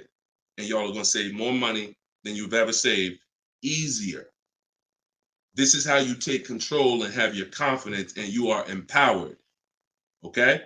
So that's the answer to your question, JC. You don't lose by being at home making dealers bid. You lose by being in dealers going one-on-one. Okay, great question. Shoot the next one up, Dolan. All right, this one is Mr. Martinez on TikTok. Do they require a credit check with the request? Now, that's a good question. They'll make you think they do. Whenever somebody requests your credit for a quote, just know that that's a tactic. This is why you don't want to be in dealers talking. Remember this rule. Never talk numbers for a car in the dealership. Okay? Never talk numbers in the dealership. You want to only test drive the car. Now, it's a little different with a used car. New cars, leases, never talk numbers in the dealership because you have no leverage there. It's continuing to go back. You have no leverage inside the dealership. Now, when you are requesting your quote, you're going to the dealership site. In my book, my book is called Cars from Home, 7 Steps to Saving Time, Money, and Avoiding Dealerships. Everything that I'm teaching y'all is out of one of those 7 steps. Now, when you get to the point where you're getting offers, we're not using third-party websites because dealers pay for those leads. We don't want dealers paying any extra money to a company to get in touch with us. We want to go direct to dealers' websites. This takes 20 minutes. If you do it my way, you're going to the dealers' websites. In my book, I have a link to the dealers, each brand. You put your zip code in and it'll pull up all the dealers. Now, as you go to these dealers' websites, you're doing a copy and paste. Copy and paste. And now, what are we saying in that first message? What we want, what we're looking for, when we can purchase. We're not talking about numbers yet. We just want to see who has a car. Now, once we see who has a car, now my strategy that I like you to start using, and some of you who have my book, you've used it already, it's the 25 to 5. 25 to 5 is when you're connecting with 25 dealers online, and the goal is to get 5 offers. So, and the reason why we get 5 offers is because 80% are overpriced. So 4 of those 5 offers are usually going to be overpriced. That's when you know you did it right. So when we're getting our quote request, one dealer might say, oh, I can't do it without credit. One of the things we say when we're requesting quotes for a lease is assume tier 1. Now, for those of you who are purchasing, not leasing, you're going to request quotes all in, taxes, fees, everything in. Now, there are people who are going to try to knock you off your game. Some of you know, if you have my book, I have scripts for everything they're going to say, because I used to have to use these templates. You're going to hear stuff like, oh, we need you. When can we get on the phone? Can we just have a quick phone call? My script for that is, I'm going to be handling my whole process from home. I'm only going to be talking to the person who actually makes the best offer. And then you always end with a question. So you will always ask. You never want to end your communication online just end with a statement, because they're trying to get you on their agenda. You're trying to keep them on our agenda, which is, you're either going to let me know what car you have. Do you have a car that matches what I want? Second, once I confirm you have a car that matches what I want, can you give me an offer for it? That's what we want. And everything we do is to stay on that agenda. Does that make sense? When you're leasing and you're buying new cars, you have to have an agenda, because, again, I'm trying to teach you, I want you shopping with strategy. I've been doing this, helping people since 2021. We've helped over 8,000 people, probably 6,000 with my book, another 2,000 with our video program. So this, we know, works. I'm not telling you something that I'm hoping works for you. You just have to do it. But what you're going to have to do is stick to the agenda and realize that my only two purposes is to find out, does a dealer have a car that matches what I want? And can you make me an offer on it? That's it. And now I have scripts in my book that do that. For all of you who just came on, this whole show is sponsored by my new book, Cars from Home. And you can get your copy for 75% off. It's normally $97. It's a digital book, because I need to update it as things change in the market. And if you got a print book, if I printed a book and now I mailed you a book, now you got the book and it works now, but when you go to use it a year from now, some things may change, some websites may change and whatnot. Now you got to buy another book. So this book is a one-time, you get upgrades as I upgrade it, and I probably updated it at least 4 times since I launched it. So get your copy for 75% off in my TikTok bio, but you only got 30 minutes. Once 30 minutes passes, it goes back up to $97, which is still a great price, by the way, because you're going to save thousands of dollars using it in my Instagram bio and my TikTok bio. So you're never getting to the point, Mr. Martinez, where you are giving a person an opportunity to run your credit, because everything you're doing is at home requesting information. So as long as you get into the business of being at home, writing and requesting prices and seeing which dealer is going to offer you the car for the best price, you're never going to be in a position where you need to be giving your credit, because there's no reason. And if you give your credit, you really fell for the game, because now they locked you into them, which is the goal. So no reason for everybody, no reason to give credit to give somebody our credit to get an offer. All right, go ahead, Dolan. Next one. Type your questions. I see a lot coming in from Instagram. I'm in the dealership right now. Vital on Instagram. Keep that up. Keep that up, Dolan. Vital just said I'm in the dealer right now. Now, if you're there negotiating, then you're never going to get the best deal. You're never going to get the best deal. Understand, y'all, I'm not playing games. For those of you who don't understand what we really do here, like, this is Greg right here. Greg used our strategies. He got a $56,000 Kia EV6 win. He got it for $527 a month on his lease, no money down. That's through bids. That's not through negotiations. Danielle's lease, $44,000 Audi A3. She got it for $550 a month, no money down. You know, this is on a purchase here. Sean bought, and some of you may have these cars and look at your payments. And you're going to say, Dad, Deshone, I got that same car, man, and I ain't get that price. That's why I'm trying to tell you to listen. And like, we're not regular here. And sometimes I think, like, I'm not the public. I could be in the car business making $200,000-$300,000 a year if I wanted to. This is not God's plan for me. I'm trying to give you the game, but you got to understand who I am. This ship has sailed. We've been doing this for thousands of people since 2021. If you just now here and you just finding me and you haven't used my stuff yet, like, you missed it, but understand, don't keep missing it. This Sean, he got this F-150 Lightning XLT $73,000 truck, brand new truck. He saved over $20,000 getting bids my way. And the people who learn from me, they're never going back to the old way. They're never going back to negotiating and dealing. It only take one time for you to use what I'm telling you and see how quick you buy cars and see how much money you save to realize, oh shoot, I'm never going back to that old way of car shopping again. All right. So if you want to do it, you need to leave that dealership. Unless you're just there to test drive, that's different. So Instagram. Considering leasing a car, but feels like it will keep me constantly having a car payment if I choose to keep leasing at the end. Could you please explain the strategy to leasing versus financing? Absolutely.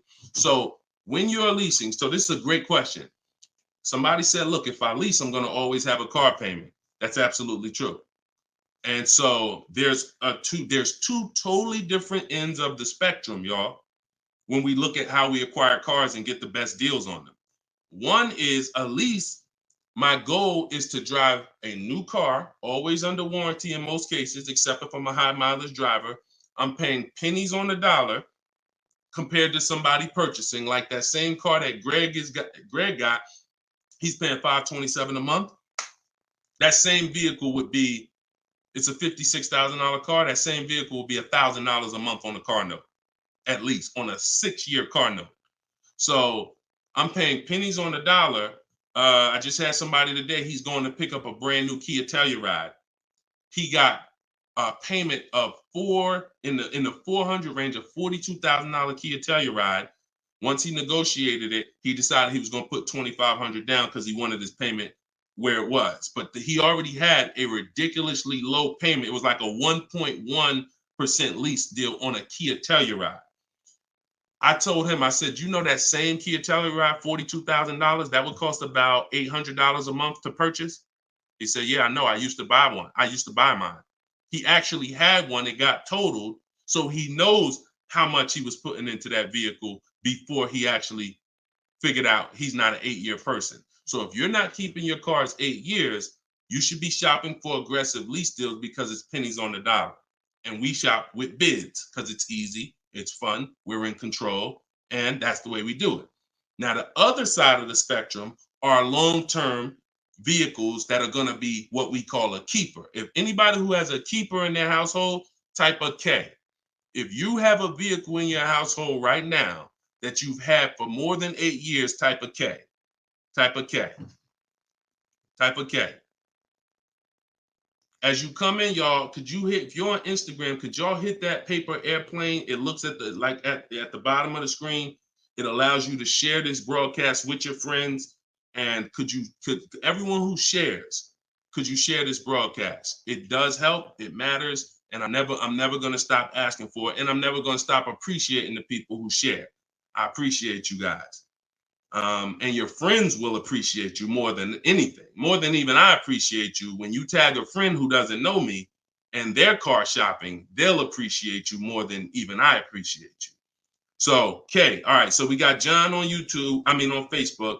We got Michael. We got hold on, let me see. Acura MDX. Rob Korn got an Acura MDX on Instagram. He's had it 195,000 miles.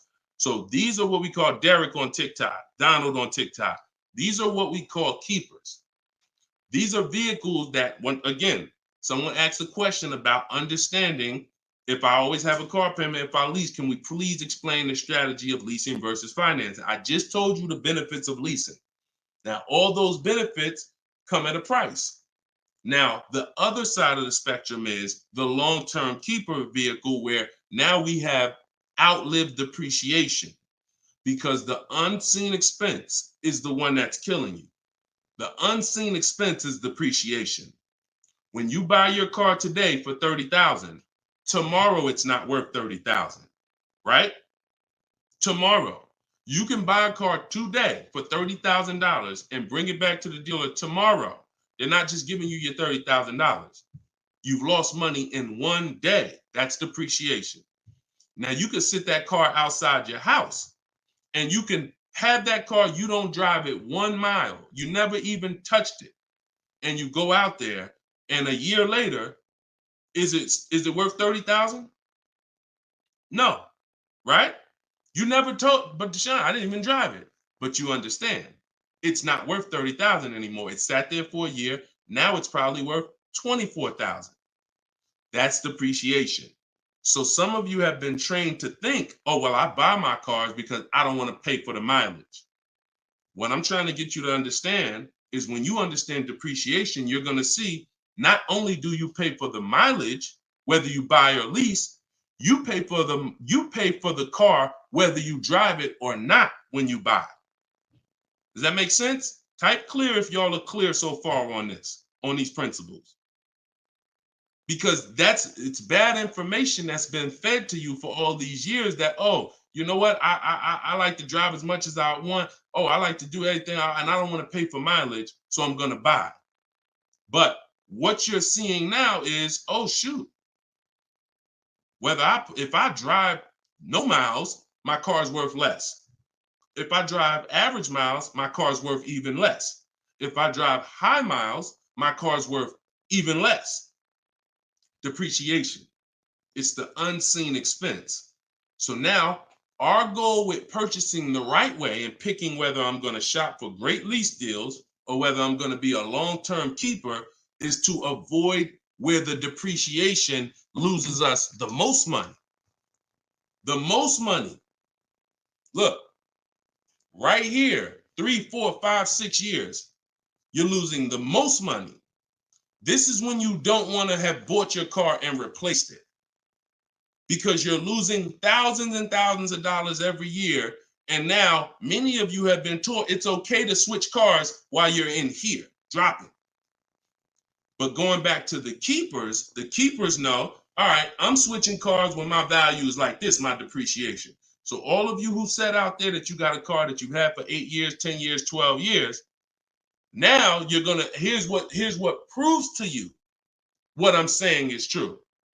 The keepers, which is why I'm trying to get you guys out of that middle, all you 3, 4, 5 year people, 6 year, 7 year people that do not lease. You don't keep your cars long enough to outlive this depreciation, but you don't lease. You're losing the most money by far, thousands and thousands of dollars every car you buy in resale value, because you flip cars, try to trade them in while you just lost thousands and thousands of dollars. So on the other end, those of you who said, Deshone, I got a keeper outside, if that car today is worth $5,000, a year from now, it's probably going to be worth $4,800. That means you're no longer losing value like this. You're only losing value little by little, and you've outlived the depreciation. So your goal when understanding should I lease or buy is like, Deshone, okay, how do I avoid this? Well, if you're not keeping your car 8 years, you should be shopping for leases. Everyone who told you otherwise was wrong. I'm not going to say they were malicious, but they were incorrect. And unfortunately, I call them confidently incorrect. Dangerous. Being confident and incorrect is dangerous to you and others and everyone who's going to listen to you. So I'm telling you the truth based on numbers, that shopping for lease deals is here. If I'm not keeping my cars 8 years, I need to be shopping for great lease deals. If I'm going to keep my car more than 8 years, then I'm going to purchase and I'm going to make sure I get a car that's going to last 8+ years so that I can outlive the depreciation and win with long-term ownership. But I'm not stuck in the middle. Clear? Clear? Everybody clear before we move to the next question? JC said, my man hitting on all cylinders. I appreciate you, man. This is what we do, man. I've been doing this since 2006, man. I'm not new to this. I've been helping people save money on cars and make dealers bid for their business since 2021. And that's what I'm known for. Here in New Jersey, people know when I had my brokerage, Deshone is the person that helps people save money if you listen to him. If you don't listen to me, God bless you. I wish you the best. All right, so for all of you, cue the next question up, y'all. For all of you who just jumped on, this whole show is sponsored by my new book. Everything I teach is out of my new book. It's called Cars from Home, 7 Steps to Saving Time, Money, and Avoiding Dealerships. It's normally $97, but as part of our launch, you can get your copy for 75% off. It's a digital book. It'll be in your inbox in literally 3 minutes. And if you're on TikTok, you won't leave the broadcast, so you don't have to wait until the show is over to click the link in my bio, get your copy, and then you can come back and listen to the rest. Same thing on Instagram. And we got something in the comments for Facebook and YouTube. You guys can click the comment section, or if you're watching us on television, you can scan the QR code with your phone. All right, let's go, Dolan. Shoot that next one up, brother. Let's keep these questions coming, y'all. Keep typing them. And again, we're live right now, Wednesday. This is our Wednesday 12 p.m. live stream. I want to make sure I keep saying that because we broadcast these shows all day long so that some of you could tell your friends if they missed the live show, they can still see the broadcast. But right now, it's Wednesday, and this is our 12 p.m. live. So ask your questions. This ain't a rebroadcast. JC said, could you please share with us your insights on how to best eliminate dealer add-ons, addendum lists from the deal?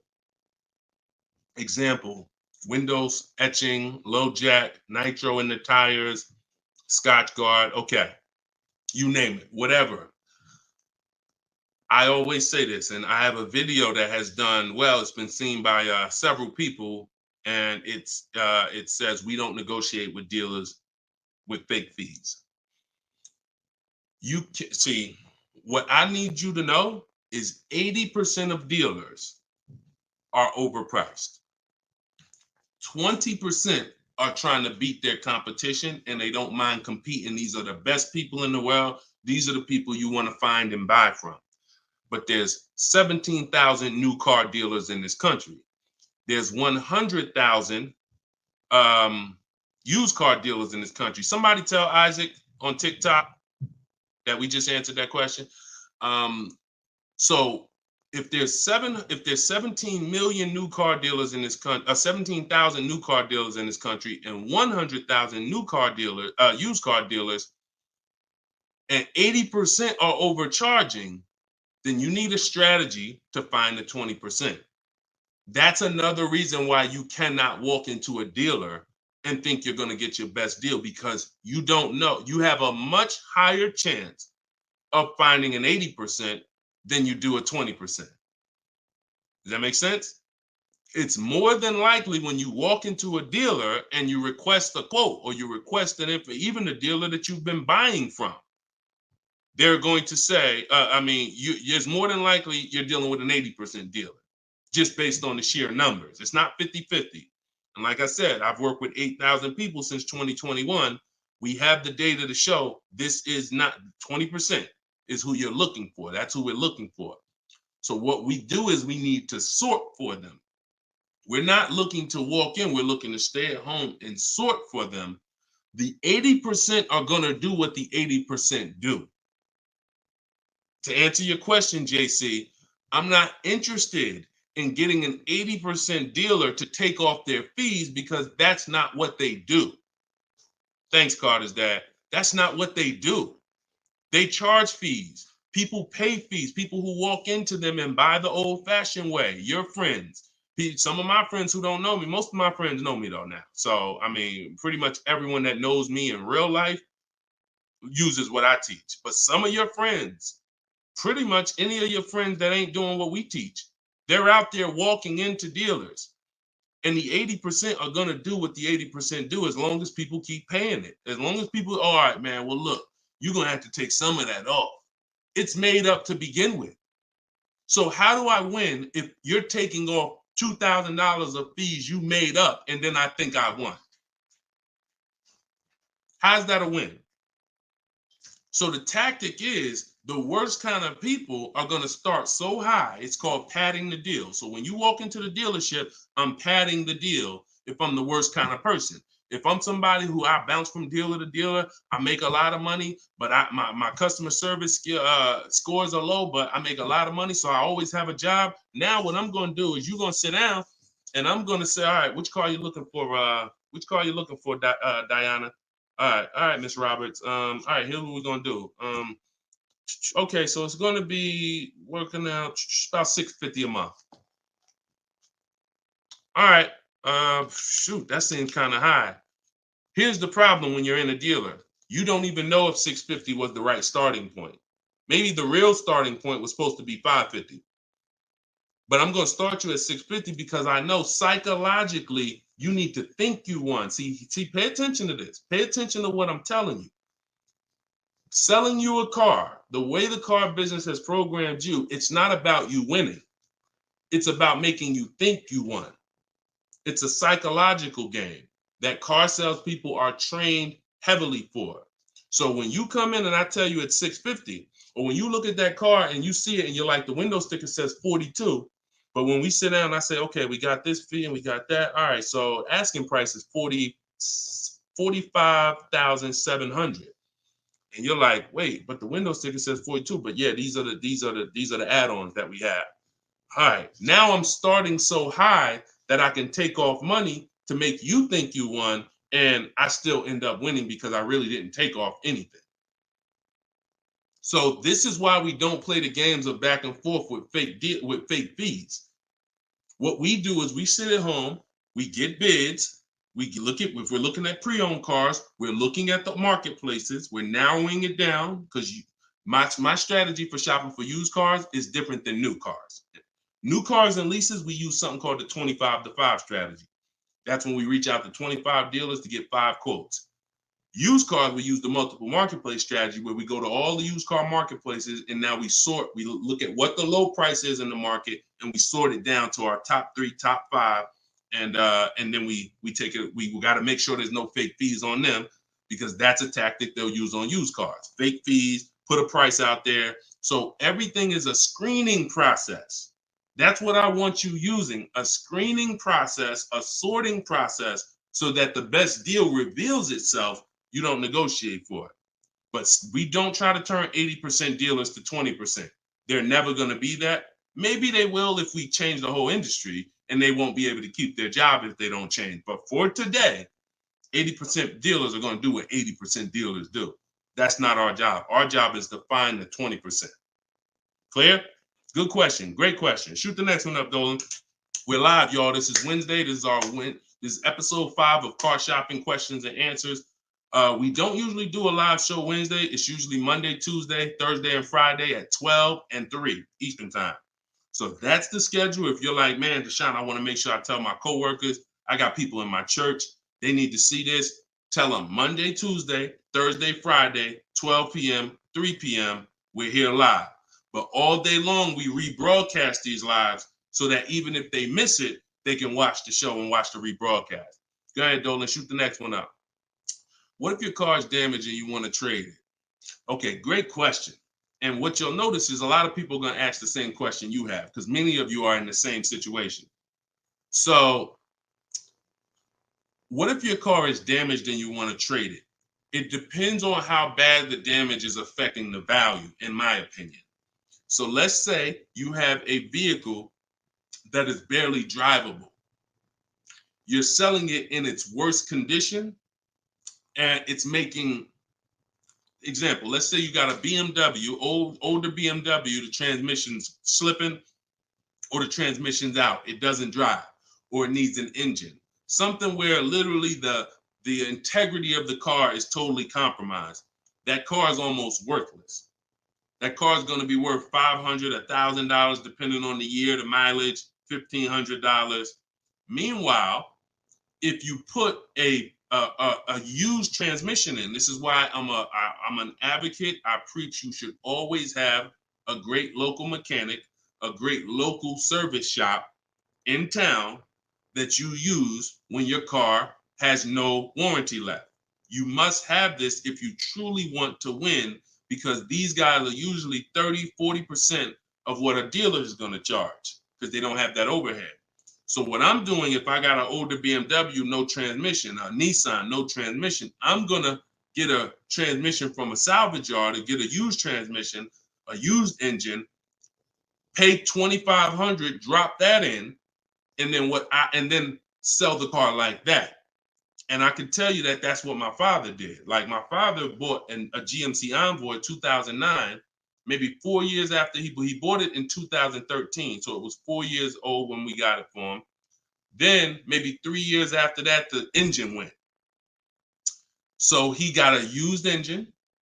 He's been driving that car since like 2017 with the used engine, and he's getting ready to sell it, and he'll probably get $4,000 or $5,000 for it on Facebook Marketplace, because he's a low mileage driver. So you see how literally he could have went from switching a car when it was in its worst condition taking a loss for it versus investing the right money with the right person, getting the right engine, right transmission, drives it for a couple more years, and then can still pull a couple $1,000s out of it. Y'all clear? Y'all see how? Y'all see how? Type dollar signs if you understand that. That's the win right there. Not taking the loss and saying, all right, let me just get out of this car, it doesn't drive, and just taking the L. Big financial loss. Now, if you don't have major damage, then I wouldn't say fix it. If you're gonna go and you got a couple nicks on the car, then it might cost you $500-600 to get the nicks touched up, but then the value of the vehicle only changes by $500-600. So it was really a wash. You put 500 out, the car's worth 500 more. You want to only repair stuff that when you spend the money, you get double back what you spent. I put 2,500 in, it increased the value of my car by $5,000. And that's typically my opinion and my rules on how I like to operate when it comes to damage. Yes, I'm actually live right now. And why is your name the Auto Advisor? We got the Auto Advisor on TikTok. Go ahead, shoot the next one up, Dolan. All right, this one from YouTube. Alberto Romo. My car has some equity. Dealer called me if I want to trade for a new one. Car has less than 30,000 miles. Should I do it? Who's getting calls from dealers right now begging them to come in and look and let them buy your car? Who's getting calls? Who's getting emails? Who's getting letters right now from dealers? Fancy Girl Kiki said me. You're getting calls. You're getting calls. You're getting emails. You're getting letters. Hey, Ruben, we'd love to buy your car right now. Hey, Isaac, we could get you out of your car early. Come in right now. A lot of you, right? I see a lot of you. The reason that's happening, look, he's saying lock on Instagram, me. So the reason this is happening, y'all, is because they're depending on you letting the dealer be your first offer for your car. Now, see, dealers know they're getting outbid right now. They're not able to buy as many cars as they used to because people are getting used to, I mean, it's almost a curse word in my book. We don't use this word. We don't use the word trade. And some of you who have seen me in the past, you know we don't use the word trade. There's only one scenario where we need to trade, and that's if we have too much negative equity. The reason why we don't trade is because trading is not a bidding system. There's 3 transactions that you've been trained to give to a car dealer. One is buying a car from them. That's its own transaction. I bought a car from you. The second is getting the loan from them. That's another transaction. I got a loan from you, because there's other companies out there that only give loans. They don't even care if you buy a car. They don't sell cars. They give loans. That's a clue that there's money in the loan business. Now, the third transaction is people who want to buy your car. When you give your car to the same dealership, you gave them your old car, that's one transaction. You gave them your loan, that's another transaction. And you gave them the purchase of a new car from them. That's 3 transactions. And most times you didn't get bids on any of them. That's how you're losing money. You're probably losing $2,000 here, probably $1,500 on the loan, and then maybe another $1,000, $1,500 on your car that you gave to them. Hidden money. See, I'm not just here to teach you how to car shop from home the right way, strategically using my system. I'm also here to reveal to you the hidden money that you haven't seen in your car deals.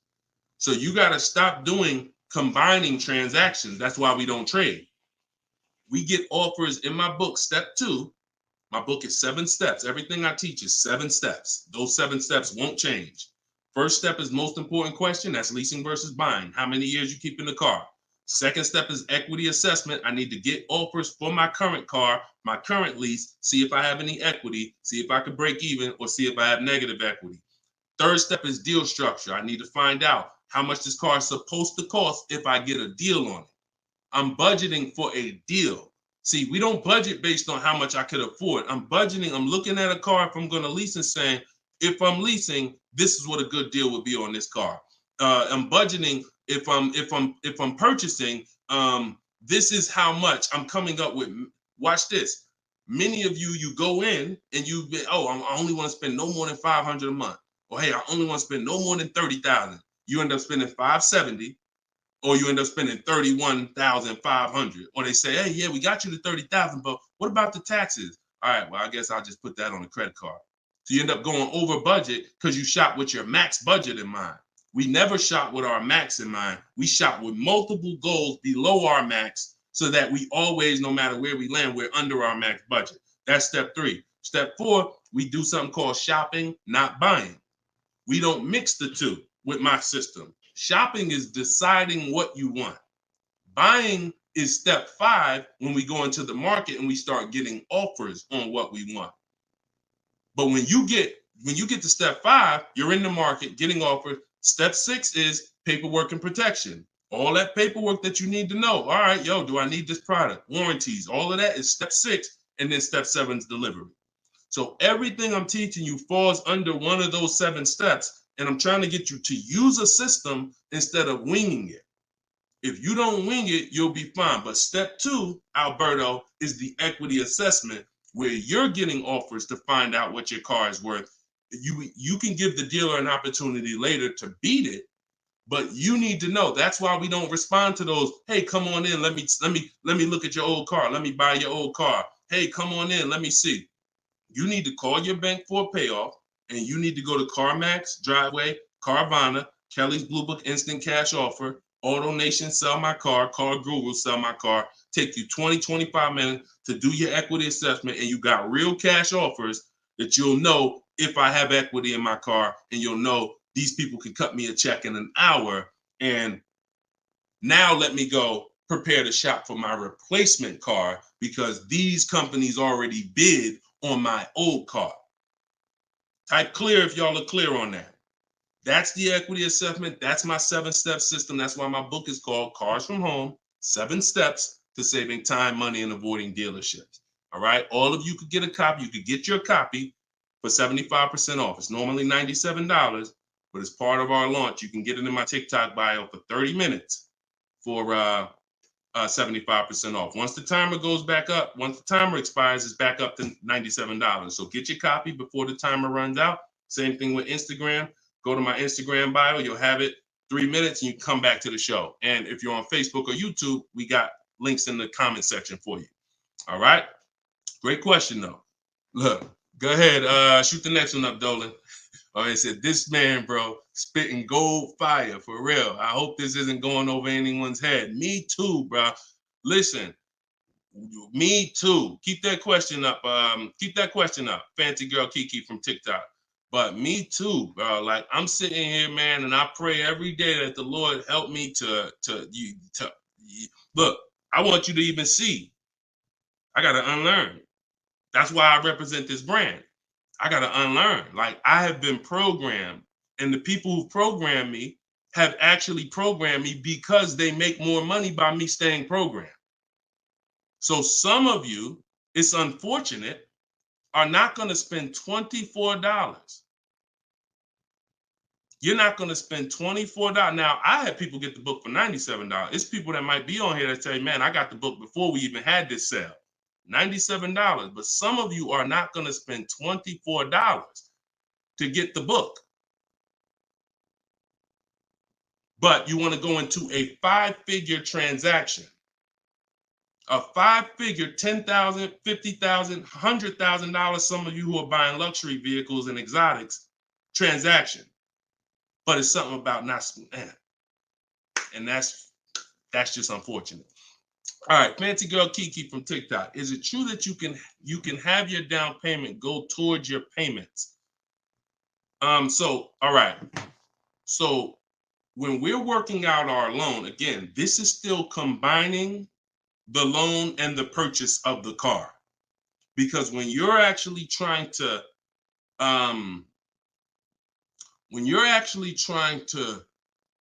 figure out and hope your down payment goes towards the payments and actually goes towards the car versus you basically just giving it to the dealership or maybe losing it to, not going to the car, you're mixing. Because when we're shopping, we have loan. When you buy your car, if I'm financing, right? Give you an example. When I bought my Infiniti truck, I'm shopping for the car. Once I get the car, now, and I use my perfect budget calculator. It's in my book. It's a calculator I created. See, that stuff I can't even explain on this show. I can't explain how a calculator that I created works. It's a surprise when you get there, when you're reading and you're like, oh, this is a calculator. I've never seen nothing like this before. I know, because I made it. And I got like 5 of them in there. So, but when you're trying to do what it does, I can tell you how to do this manually to some degree. When you got to know what you can spend. That's why we have that budgeting exercise where in order for me to be at a $450 a month payment, I can't get any more than a $22,000 loan. If I get more than a $22,000 loan, then I'm going to have more than a $450 payment. So now you might say, okay, 6 years though, because if I go 6 years on the loan, then maybe I could get like $25,000 depending on my interest rate. But I need to know how much car I can buy based on where I want my payment to be.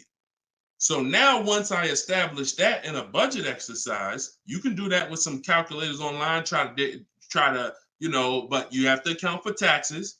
The reason why these calculators don't work well, because they're not going to account for the taxes. They're not going to account for, any down payment you want to put in, and they're not going to account for any equity you may be getting. And then they're not going to give you these goals for, all right, a 5-year loan or a 6-year loan is 2 different prices. $450 a month for 5 years is not the same as $450 a month for 6 years. If I get a car at $450 a month for 5 years, I got a better price on it than if I got it for $450 a month for 6 years. So these are the things that you kind of got to have in your budget so that all right, this is how, because it does me no good to know that I could go and spend $35,000 on a pre-approval. What does that do? How does that equate to what I can actually spend? I don't want to spend $35,000. That's a $700 a month payment. So, but once you establish the budget on how much I can spend, now you go find the car. So I'm shopping for the Infiniti, and I'm shopping knowing all of these cars are within my budget. Now, when I actually get the car, now what I'm doing is going and I'm finalizing my loan and having multiple dealers, multiple banks and credit unions give me offers for my loan. Everyone can run my credit with a hard pull because I'm within the rate window where it's not going to affect my credit negatively. It's only going to weigh as one hard pull. I know you have heard, oh, don't let all these people run your credit. If you do this right, according to how you're supposed to rate shop, you can Google rate shop. In fact, I'll show you right now. I'm going to share my screen so y'all can actually see. See, it's the information you don't know that's costing you. It's the information that you don't know that is costing you. Look, if I go to Google and I type in rate shopping, Experian. Experian has a whole article. Let me know if y'all can see my screen. Hold on. Oh, wait, hold on. Entire screen. Look. So I go right here. Rate shopping. They have a whole article about how to properly rate shop. And let me see. Look, the FICO score window is 14 to 45-day period, depending on which version is used to calculate the score. So we do it in 2 days. We do it in 2 days. So we don't even use the 14-day window. That's why we don't let anybody run our credit with a hard pull until after we already find our car. So now you come in and you are I'm letting all these people run my credit to get their offers for my loan, their offers for my interest. And then what I'm doing is whoever makes the best deal there, I'm calling the dealer and I'm giving the dealer an opportunity to beat it. Because the dealer has another 7, 8, 10 banks that they might, let me see if I can beat that because I like to earn the business. And that's what I call the bank bidding war blueprint. So I'm putting that when you get my book, you actually get the bank bidding war blueprint because I haven't combined it with my book yet. It's going to take me probably about 30 days to combine it into my book. So I just send the book and I send the bank bidding war blueprint. That strategy right there is called the bank bidding war. So we're not worried about if our down payment's going to go to the car, because our loan is always worked out with the bank, not with the dealership. Okay? Separate these things. When you start separating these things like I want you to, you're going to see I can't get into the same trouble I used to get into. Okay? Go ahead, shoot the next one up, Dolan. Great question. Are you even actively selling cars, or are you just selling books now? No, we're all in the education business. I haven't sold cars since 2020. TikTok, what's the best way to approach a used dealership? From home. All the marketplaces. So you don't want to, if you're shopping for a used car, you cannot afford to miss a place where a used car is. What does that mean? Car Gurus, Auto Trader, Carfax.com, CarMax.com, Carvana, Driveway, eBay Motors. There's 8 marketplaces that we use. Vroom used to be on there, but Vroom's out of business now. So, and we don't use, people will say, why don't you use Auto Tempest because it pulls inventory from all of it. We don't use a third-party site, because what it's doing is pulling, it's not going to pull all the inventory, because no one's going to give this third-party site permission to just pull all their inventory, and now people start going to the third-party site instead of coming to them. So we just go direct to the marketplaces, and then the first thing we're doing, once we know our budget and what we can spend, we're going and we're looking for our car. But we are not going, the first thing you need to do if you want to get, y'all know, like, what I'm famous for is teaching people how to get below market deals from home. Below market deals. When you're getting below market deals, you have to realize there's 2 other categories of most people paying. Some of you have been paying market value. Some of you have been paying above market value. So below market value means there's 2 categories that we want to buy below what they're paying. Okay? So we got to have that in our mind. Below market. Like when you look at Eddie. Look at Eddie. This is 2023. This was last year. Still coming out of low inventory. He got a 2023 Camry hybrid. And the hybrids last year, they were on fire. On fire. Like, so they were still charging $2,000, $3,000 over sticker price for the, he got $2,086 under MSRP getting bids. That was his lowest bid. Okay? He said, I had a 1-week window. So those of you who are like, Deshone, I need a car in a week. When you get bids, it ain't nothing. He said, I actually completed the process in 4 days. So below market deals where people are paying sticker price and they think they won. You know what? Hey, you know what? The best deal is, at least I didn't get a markup, sticker price. Now, let's get back to approaching the used cars. When we open up when we get in used cars. Oh, wait a minute, yo, banana dad, you funny, man. So when we get in used cars, so our goal before we could get a below market used deal, we have to know what the market prices are. So when we open up those marketplaces, the first thing I want you to do is look and sort from lowest to highest prices on all of them. Lowest to highest prices. Well, the first thing we actually do is start an account. You want an account because we want to get alerts of all new inventory. So we start an account on all the marketplaces that we can start an account on. Now we're going to look and sort from lowest to highest, and we're going to look and see what the low side of the market is. Low side of the market, low side of the market. Now I might say, okay, the low side of the market is about 22, 23. If you're doing it right, you're always going to have prices that are $3,000, $4,000, $5,000, $6,000 more. If you don't see that type of spread, you're not doing it right. So now we know this is the low side of the market. Now here's what comes with the low side of the market. Bad Carfaxes, frame damage, salvage titles, sketchy history, Damaged cars, that's good. That's what comes with it. What we're looking to do is see where those cars are priced at, and we're looking to be right above them. And from there, we have a particular system of how we're going to sort based on title history, service records, extremely important. We will not buy a used car without great service records. Then we go to accident history. There's a couple different types of accidents: serious accidents, airbag deployed, vehicle towed. All of this is serious accident. I appreciate you, JCAA. Shout out to the sharers on TikTok. Now we go to, then we need to verify there's no bogus fees, because that's a narrowing down. Now that'll narrow us down to like a top 3, top 5, top 7. But some of those vehicles are going to have bogus fees, guaranteed, guaranteed.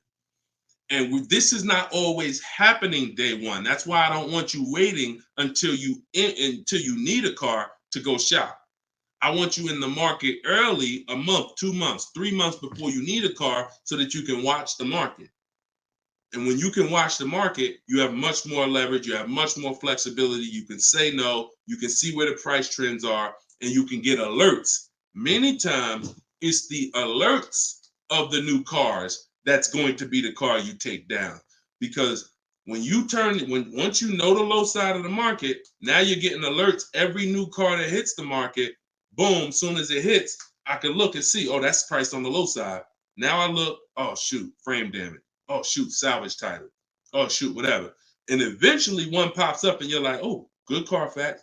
Oh, good title history. Boom. And now we're preparing to get ready to take that car off the market. We can't test drive used cars until we're ready to buy them, though. That's the only reason we can't do 100% of our used car deals from home, ever. New car deals, we've had people throughout, use my book, in my course, everything. 100%. Dealer delivers the car. That can happen. New cars and leases, 100%. Used cars, we can't. You must go to the dealer. You must see the car. You must drive it. And then that's when you're taking that deal across the finish line right then and there. Okay? That's a overview of what I call my multiple marketplace strategy.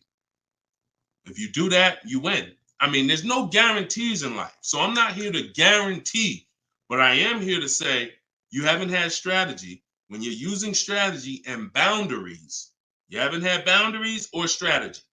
You add boundaries and strategies to your car buying, 99 times out of 100, you're going to win more than you used to win. All right? Go ahead, Dolan. Shoot the next one up. Does your book teach how to sell and grow? I don't really know what that means. Sell and grow. This one's from TikTok. Do I get a discount for paying cash for a car? No. I know a lot of people told. Who was taught you get a deal for paying cash? Type a dollar sign if you were taught you get a better deal for paying cash. I got the book, the cheat sheets, awesome. Service connected. Don't use the cheat sheet. If you got the book, scrap the cheat sheets. The book is the nuts and bolts. The cheat sheets is an overview. I see you though. Use it. Win. So, all right. So you got Gina VL. You got Court. I don't want to butcher your name, so I'm not even going to try. I see you on TikTok, though. I see Cozy Boy Nesto on Instagram. Okay, Monty. So my question was, who was taught you get a better deal by paying cash? All right. Now, I said type a dollar sign if you've ever heard this. Now, I don't want you operating with bad information. Let me tell you where this came from. And remember what I said earlier in the show. Earlier in the show, I told you the car business is not about you winning. If you win, great. But it's about making you think you won. And I can only make you think you won based on what you tell me you need in order to feel like you win. So if you come in and say, listen, man, I'm paying cash, man, y'all got to do something better for me. I'm not going to sit here and tell you, well, you don't get a better deal for paying cash. Now, I would tell you, listen, I'm going to be honest with you. You can get this price whether you pay cash or not.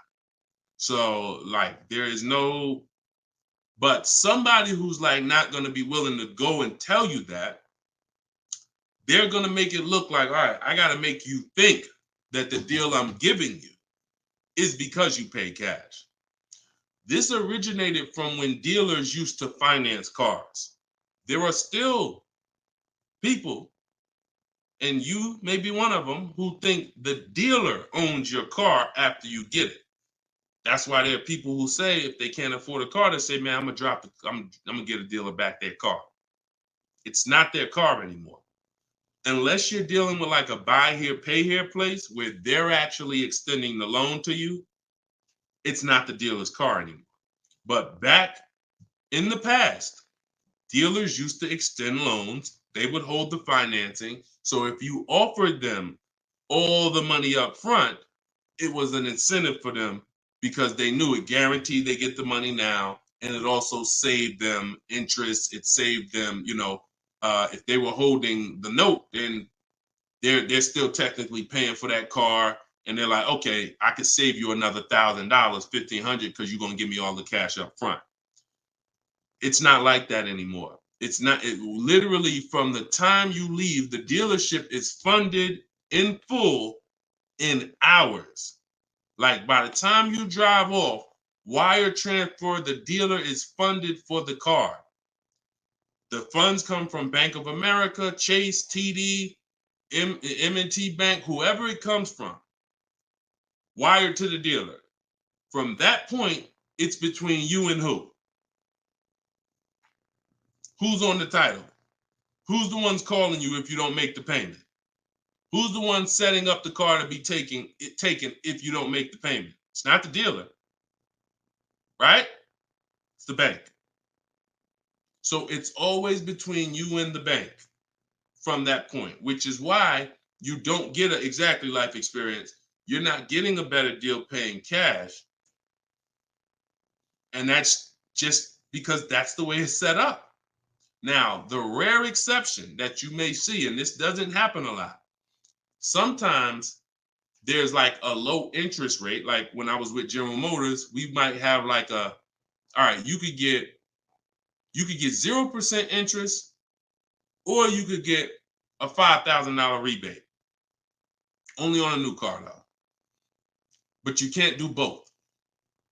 So if you had somebody who could pay the cash, maybe if they save more money by taking the rebate than they would if they were to take the loan.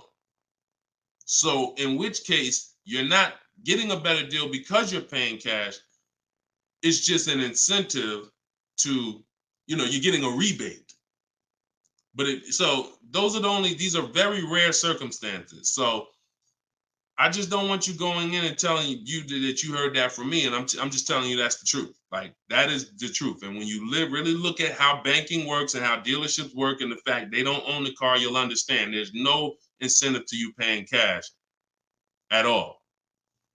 And if you're not investing your cash, see, I want you to also think about what you're doing with your money. Because if you want to pay cash, God bless you. Pay cash. Interest rates are high. Put as much down as you can. Pay cash. Get the loan out of there as fast as possible. You're paying 6, 7, 8, 10%, 12%. Get the loan out of there. Pay it off or make a large down, only finance a small portion of the car. But if the rates are low, which at some point we do believe rates will be low again, or I always tell people in the bank bidding war, you got to check, see if there's any special interest rates. There might be 0%, might be 1%, 2%. So if those instances exist, there are people who your money's invested. You're getting 8% on your money. You're getting 6%. You're getting 10%. You're in real estate. You're getting 15%. It makes no financial sense to take that money that's earning money for you out and put it into a car that is going to lose money for you.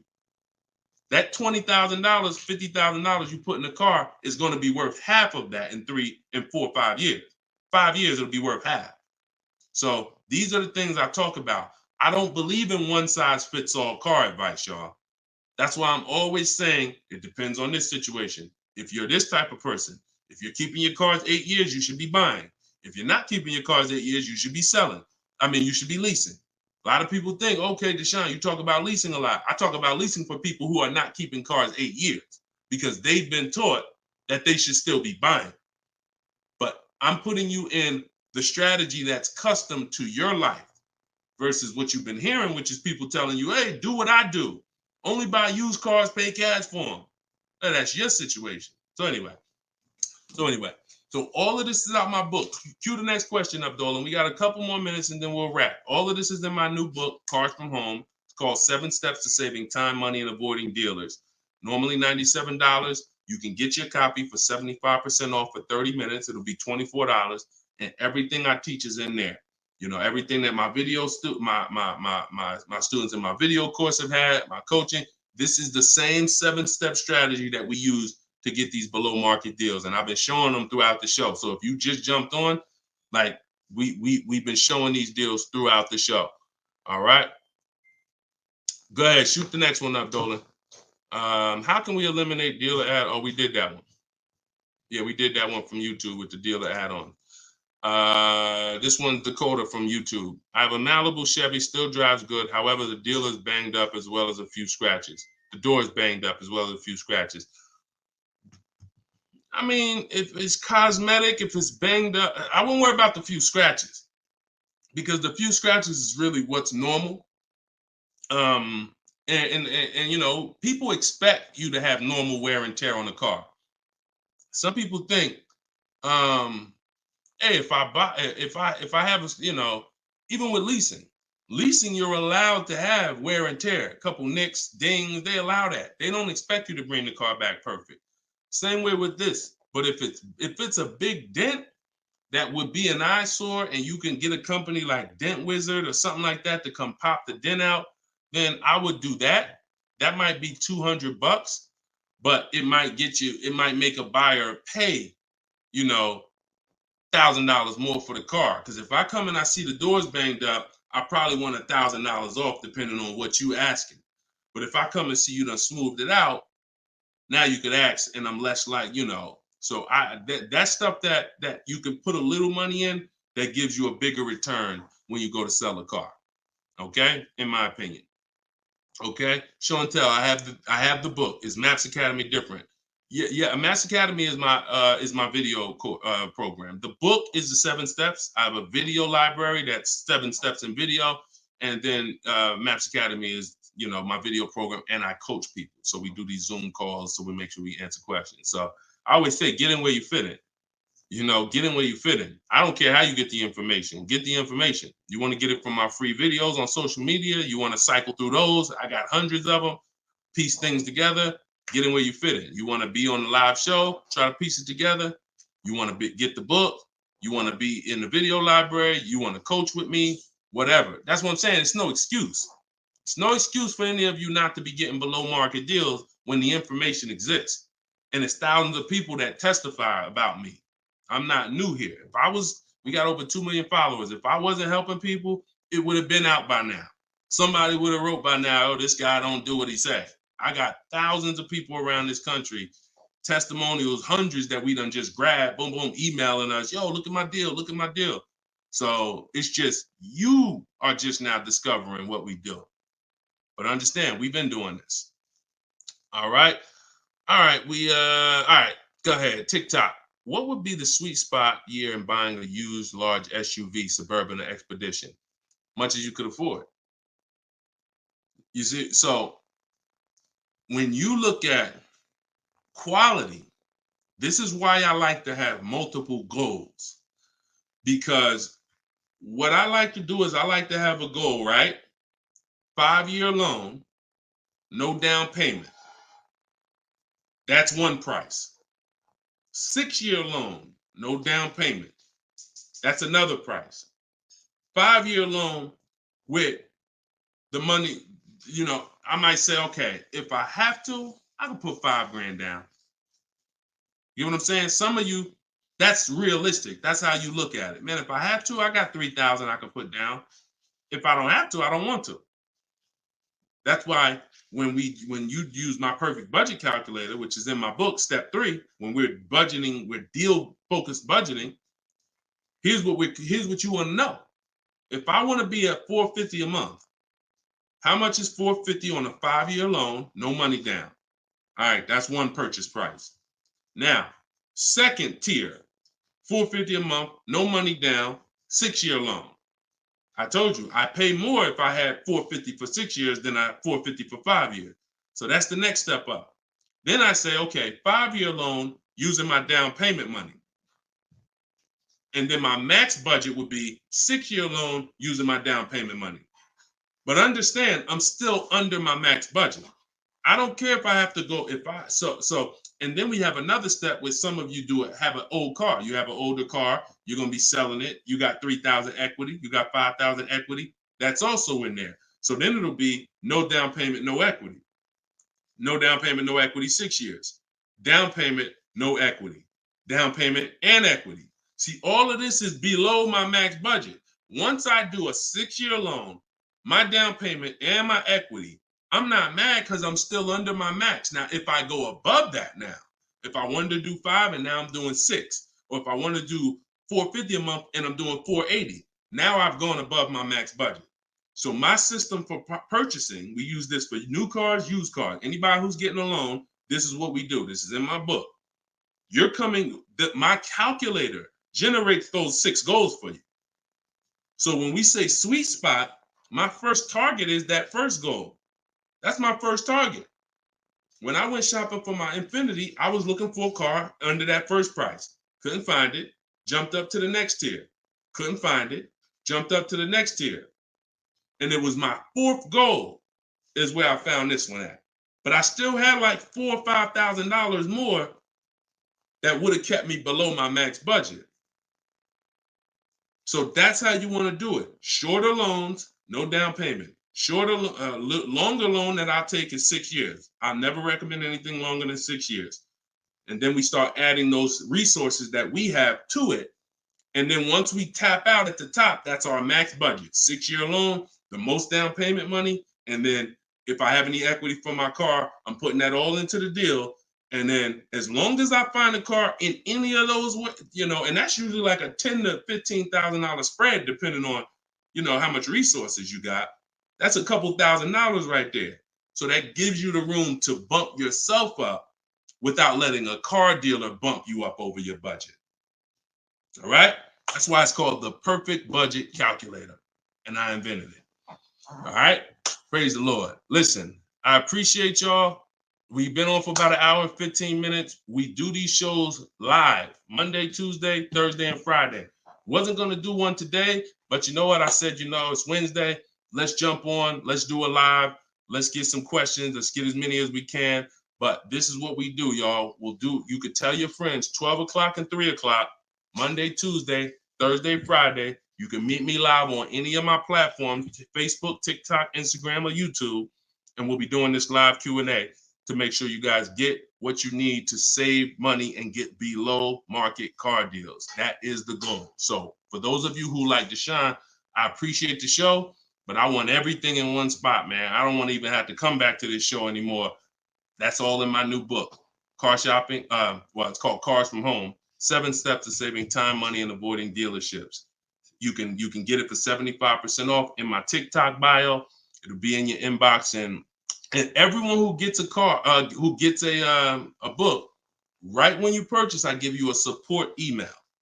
So on that last page, you'll see a support email. If for some reason I don't give the support email out to the public because people just be emailing me with questions and all that, I don't do DMs. I don't do none of that because we got too many people to be doing DMs and all of that. Once you purchase this book, you get a support email. If for any reason your book doesn't arrive in 5-10 minutes, check your spam, check your junk folder. But if it's not there, then email us at support and we'll make sure we get you a copy right to you. All right. So use this information, get your book for 75% off. You won't pay the full $97 in my TikTok bio, in my Instagram bio, or in the comment section on YouTube or Facebook. We got a link in the comments for you, or you can scan the QR code. But that's what we do, y'all. Below market deals. That's the goal. Keep unlearning, keep relearning. I appreciate you. All right. See y'all on the next live.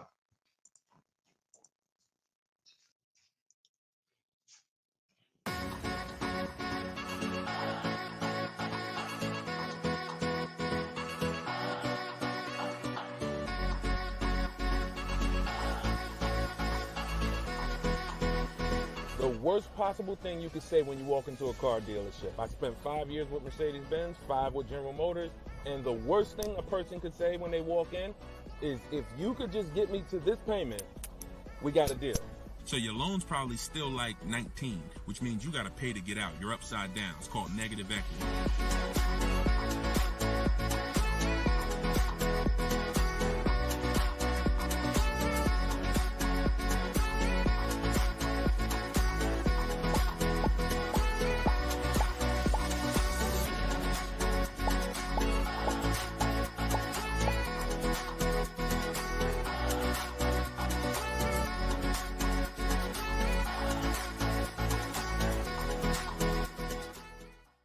NY Gail, welcome everybody to episode 6 of Car Shopping Questions and Answers.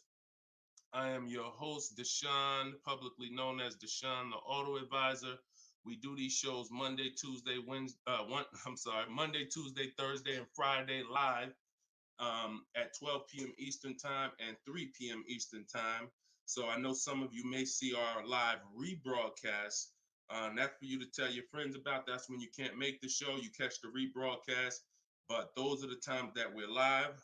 If you don't know me, I'm the author of the digital book Cars from Home, 7 Steps to Saving Time, Money, and Avoiding Dealers, currently rated 4.94 on Goodreads.com. So thank you to everyone who has reviewed the book, the digital book.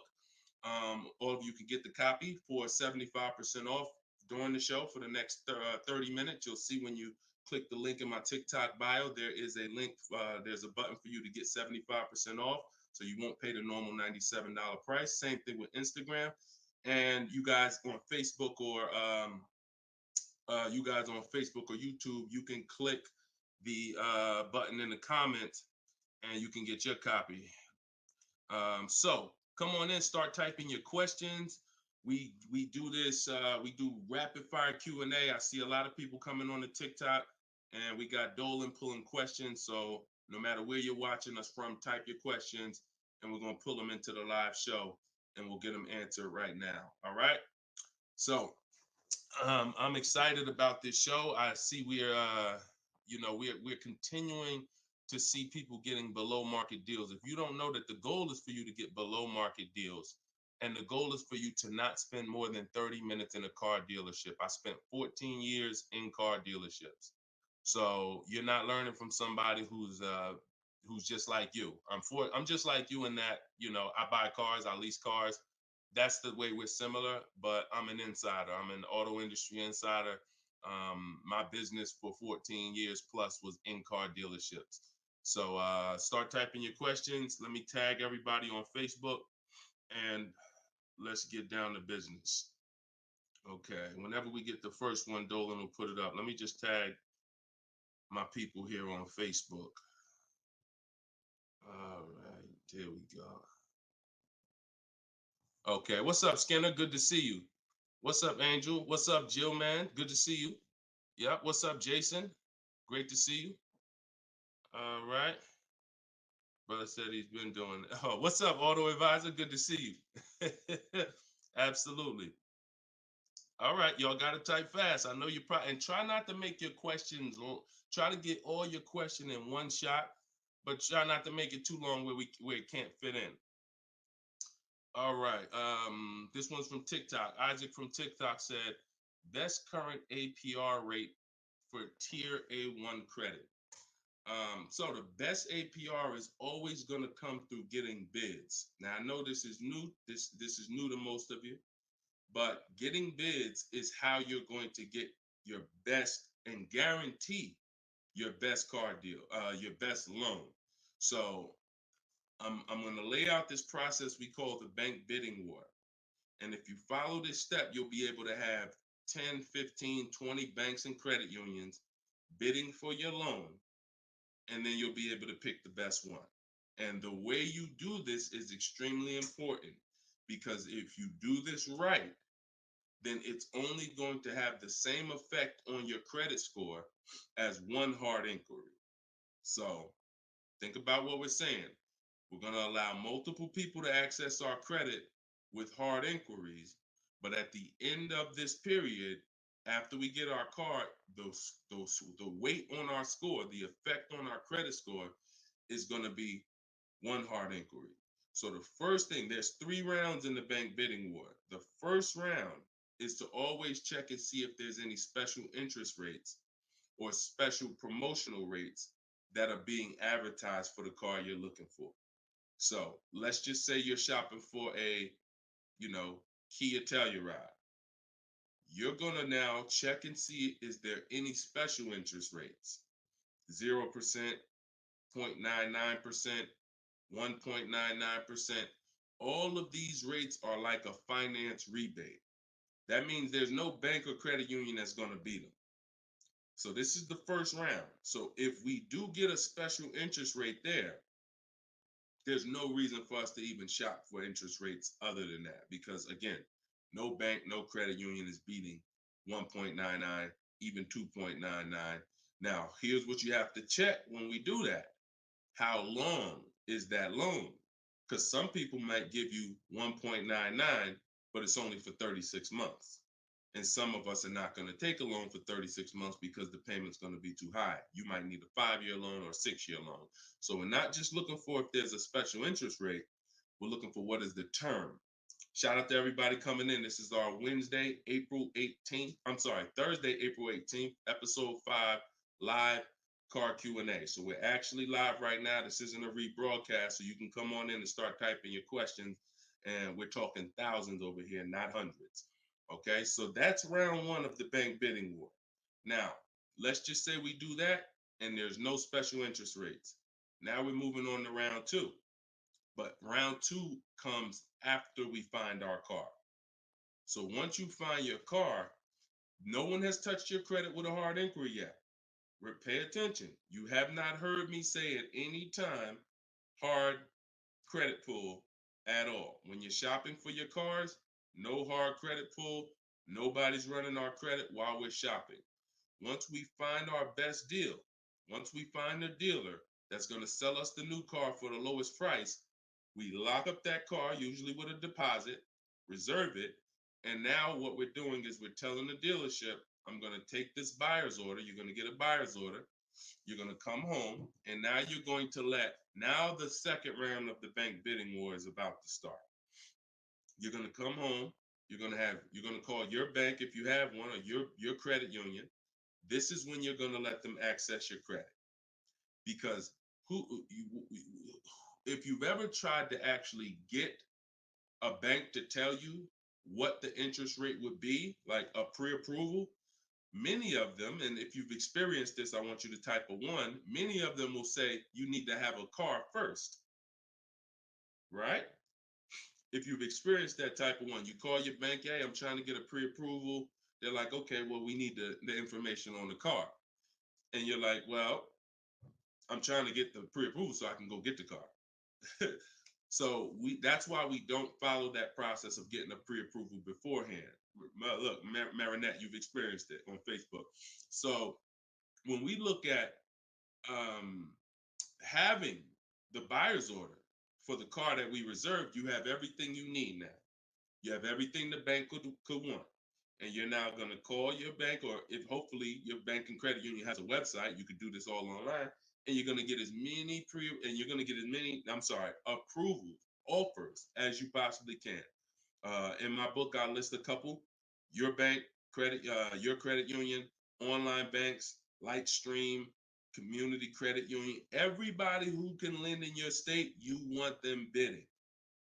This is very important, because some of you haven't been trained to see. My job is to not teach you just how to buy from home and make people bid for your business. My job is to show you everyone willing to listen. If you're willing to listen, I'll show you where the hidden money is in your car deal, the money you have not been trained to see, or the money you've been trained not to look at.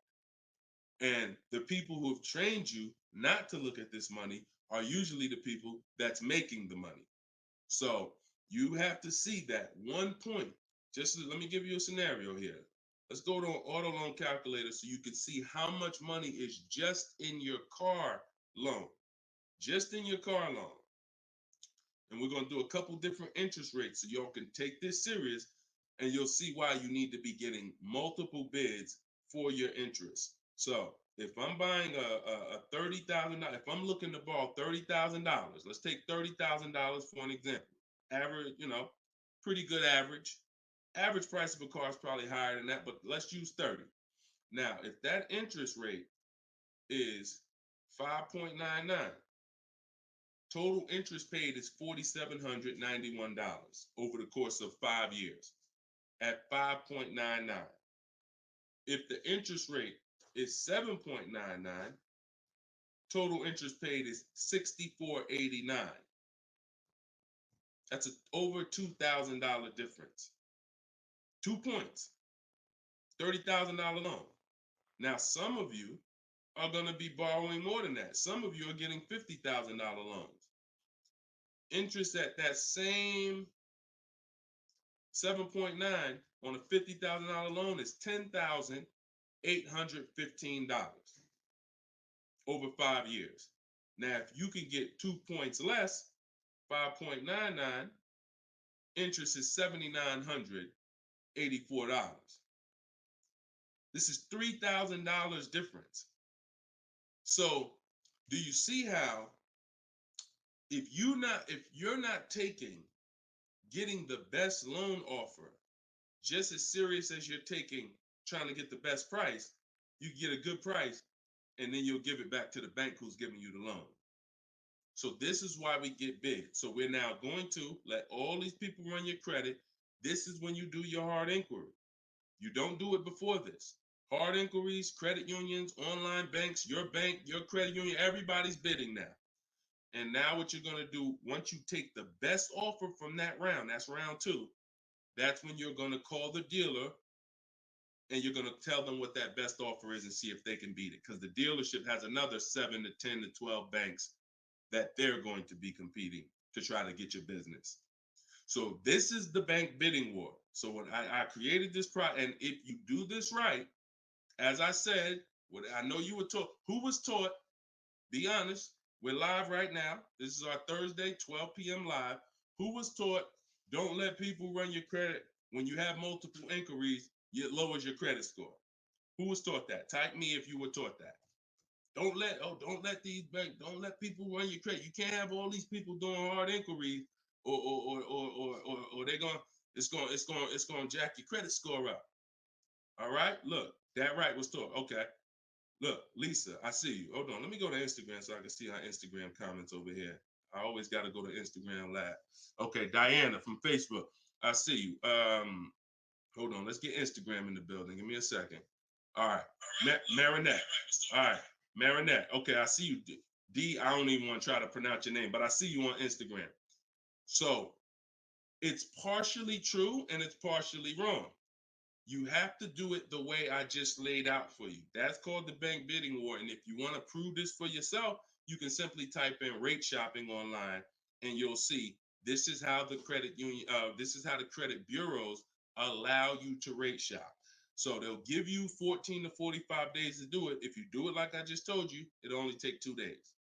2 days. One day you're doing all your stuff at home. We're getting all our lenders at home to bid. The next day, we're getting the dealers to get their lenders to bid. And then we're making a decision on who got the best offer.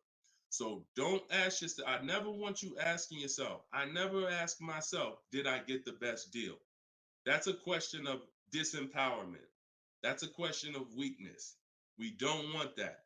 What you should be saying is, following this process, I guarantee I got the best deal because I got offers from all these banks. I can't get offers from 15, 20 banks and not guarantee I got the best rate.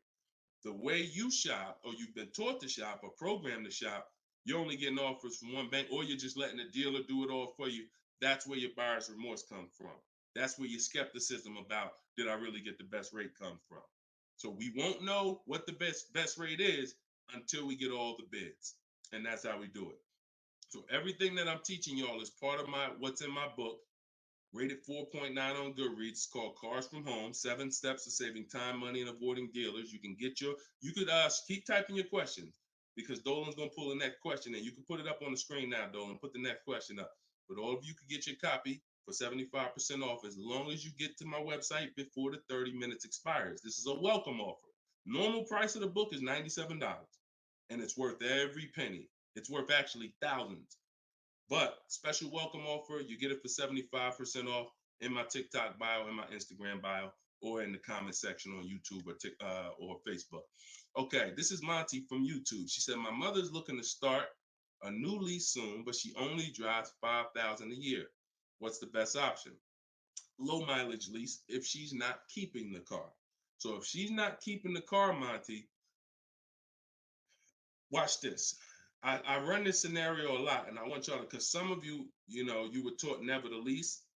If you stick around this channel long enough, you'll see probably within minutes that that's some of the worst advice that you've ever listened to. If you don't keep your cars 8 years, so we'll talk about that, and we show examples. It's not even up for debate. People who try to debate it, they're emotional and they're tied to old advice. So once you have decided you're leasing, which means I'm not keeping my car 8 years, I want to avoid that depreciation, then I need to be shopping for aggressive lease deals, because it's the short term. Again, this is another unseen expense, depreciation. This is why, look, when you buy your car today, you buy a $40,000 car today, you try to take that car back to the dealership a month later, what's it worth? You buy a car today for $40,000. You try to take that car back to the dealer a month later. Is it worth $40,000? Right? No. A month. You might have not even driven it. But that's the way depreciation works. You don't have to drive the car. In fact, here's another scenario. You could park the car outside your house for a year. You buy it for $40,000, park it right outside your house, don't even touch it. Just start it every now and then to keep the engine running. You come back a year later, that car is not worth $40,000. It's worth probably $32,000. Dang, how did I lose that much value and I didn't even drive it 1 mile? Depreciation. That's called the unseen expense. So whenever you hear me talk about the unseen expense, it's depreciation. So your job is to find the strategies, which is what I teach, to make sure you avoid the depreciation hit. So if you buy a car, Monty, even if she doesn't drive it, even if she only drives it 5,000 per year, 5,000 miles a year, like you're saying, she's losing value. And what she's doing when she replaces the car is she's hoping she could get some of that value back that she lost. It really never happens. Who understands that when you go to trade your car in, you never get what you really thought you were going to get for the car, right? Now I'm going to ask you a question. Everyone who has a car outside that's 10 years old or more, 10 years old or more, type me in the comments. Matter of fact, let me know how many years you've had the car. That's a better one. Type how many years you've had the car. And for those of you who just came to the show, this is our Thursday, 12 p.m. live show. We're actually live right now. This isn't a rebroadcast, although we do rebroadcast these shows throughout the day, all day, so that you can actually catch up, watch the replay. But this is our time. We're live Monday, Tuesday, Thursday, and Friday, 12 p.m. and 3 p.m. Make sure you're here. If you want to engage with us, make sure you're here. If you want to tell your friends, this is the time to be here. Okay. So we got people 11 years. Can Skin on Instagram, 11 years, 13 years. Jessica on YouTube, I see you. 6-year Jeep Wrangler. Well, I wanted to hear from people who are longer. 2018 Sakia. So, all right, 15 Tahoe. Okay, I'm talking about the people who've had a car 10 years or more. One thing about you that listen, are y'all worried about how much you're really going to get for that car? Are you overly worried about it? Most of you are going to say, no, not really. It's worth a couple thousand, but you've used most of the value. You understand that? Look, Big Meek said I got 08 4Runner on TikTok. So we understand when you have kept your car long term, I'm not concerned with resale value much, because my whole goal with having this car was to use up most of the value. So that's what you do if you're a buyer. If you're not going to get to this level, this is what I'm telling you. that you are now losing because the depreciation of your car is the highest in the first 5-6 years. So in order for you to win, you have to keep that car, what I call the 8-year rule. 8 years, that's when the depreciation starts to level out, where you're not losing value like this. And so regardless of how much you're driving, that's not the key. That's not the key. Monty's mom is driving 5,000 miles a year. Who's a high mileage driver driving more than 18,000 miles a year, type HM? I want you to know, I want to cover all the bases for this question here. Oh, what doesn't matter whether you're a high mileage driver, low mileage driver, it has nothing to do with how much you drive, because that's not what's killing you. It's the depreciation based on the time you have owned the vehicle. And if you're not keeping that car 8 years, you should be shopping for aggressive leases. Now, before we go to the next question, I'm going to show y'all an example of why it is impossible. Yes, impossible. No way, shape, form, fashion. You can get a great deal if you purchase, but you should have leased. Okay? Let's use this scenario. Let's use Frina. Let's use Frina as an example. So Zafrina, she picks up, and you can see this date. She's recent. This is just, not too long ago. So Frina gets a $65,000 Jeep Grand Cherokee. She uses my system. You can see she uses the Cars from Home system, where she gets bids, multiple bids. We get at least 5. So don't look at this price and be like, oh, Deshone, that looks incredible. Yeah, that's because we get this through bidding. You get the best price. That's what we do here. So stick around, you'll understand if you're new to the show. But she's paying $579 a month for a $65,000 Jeep Grand Cherokee. Just so we can, let me level this out for y'all. If she pulls up to someone who decided to purchase because they didn't understand leasing, or they was taught never lease, so they're gonna go in, they want that same truck as her. Let's just assume they got a ridiculous, how much is a great discount on this Jeep? I want to use your numbers. Type in the comments, what do you think is a great deal, a great discount? She go in just don't be realistic though. Somebody walk in, she go in and she looking at this $65,000 Jeep. Somebody's going to purchase it though. What would be, because I want to show y'all that even at the best discount that you could name, realistic though, you're still going to lose if you purchase compared to somebody who leased. Go ahead. Throw some numbers out. What's a big discount? Okay, look. All right. I'm going to make up a number because it's like, okay, 600. No, not a payment. Not a payment. I'm talking about, okay. Aux the Pro said 20%. Now, we already know saving 20% off a new car is pretty much never going to happen, right? We can agree. That's usually never going to happen, 20% off the price. Let's see how much 20% is. So 10% would be $6,500. 20% would be $13,000. So let's say they knock $13,000, an impossible discount. Somehow we do something never been done before. They end up getting this car for $53,000. $53,000. Every $5,000 on a loan is how much per month, y'all? Some of you know, some of you seen my videos, some of you been on the show before. Every $5,000 on a loan is about how much per month? $100. Exactly. So let's do this math now. Continuing to drive this point home that there is no way for you to get a great deal when you purchase, but you should have leased. So the same person who just got this unbelievable, never gonna happen discount of 20% off a brand new car, $53,000, what's their car payment? $53,000, car payment's about $1,050 a month. $1,050 a month for 5 years. Let's just say they take another year on the loan. They say instead of a 5-year loan, let's take a 6-year loan. $900 a month for 6 years. Freena's paying $579.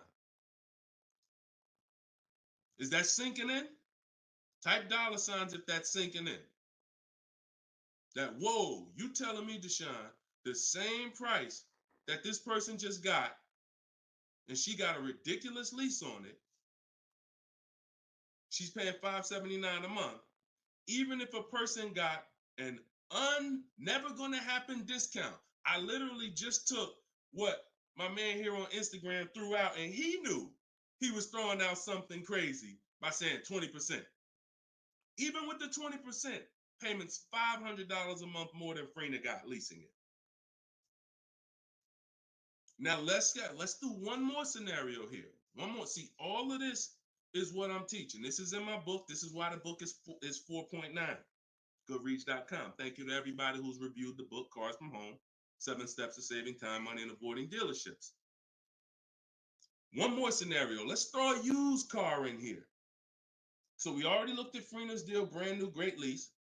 Second, brand new, never gonna happen discount. Now let's throw a used one in there. Let's say somebody says, you know what? I'm looking for hold on, I want to put that back up, Dolan. Let's keep that up, because we're talking about this scenario. So please put Freener's deal back up on the screen, Dolan. Matter of fact, here, I got it right in front of me. All right. So we got third scenario here. Somebody now is saying, all right, I'm gonna find that truck used though. So instead of 65, good price on a used one. Let's say we find one that's like 40% off, 3 years old. Again, I'm using extremes to show y'all. So some of you are like, Deshone, if you're using extremes and it's this different, dang, I've been overpaying by not understanding leasing. Yep.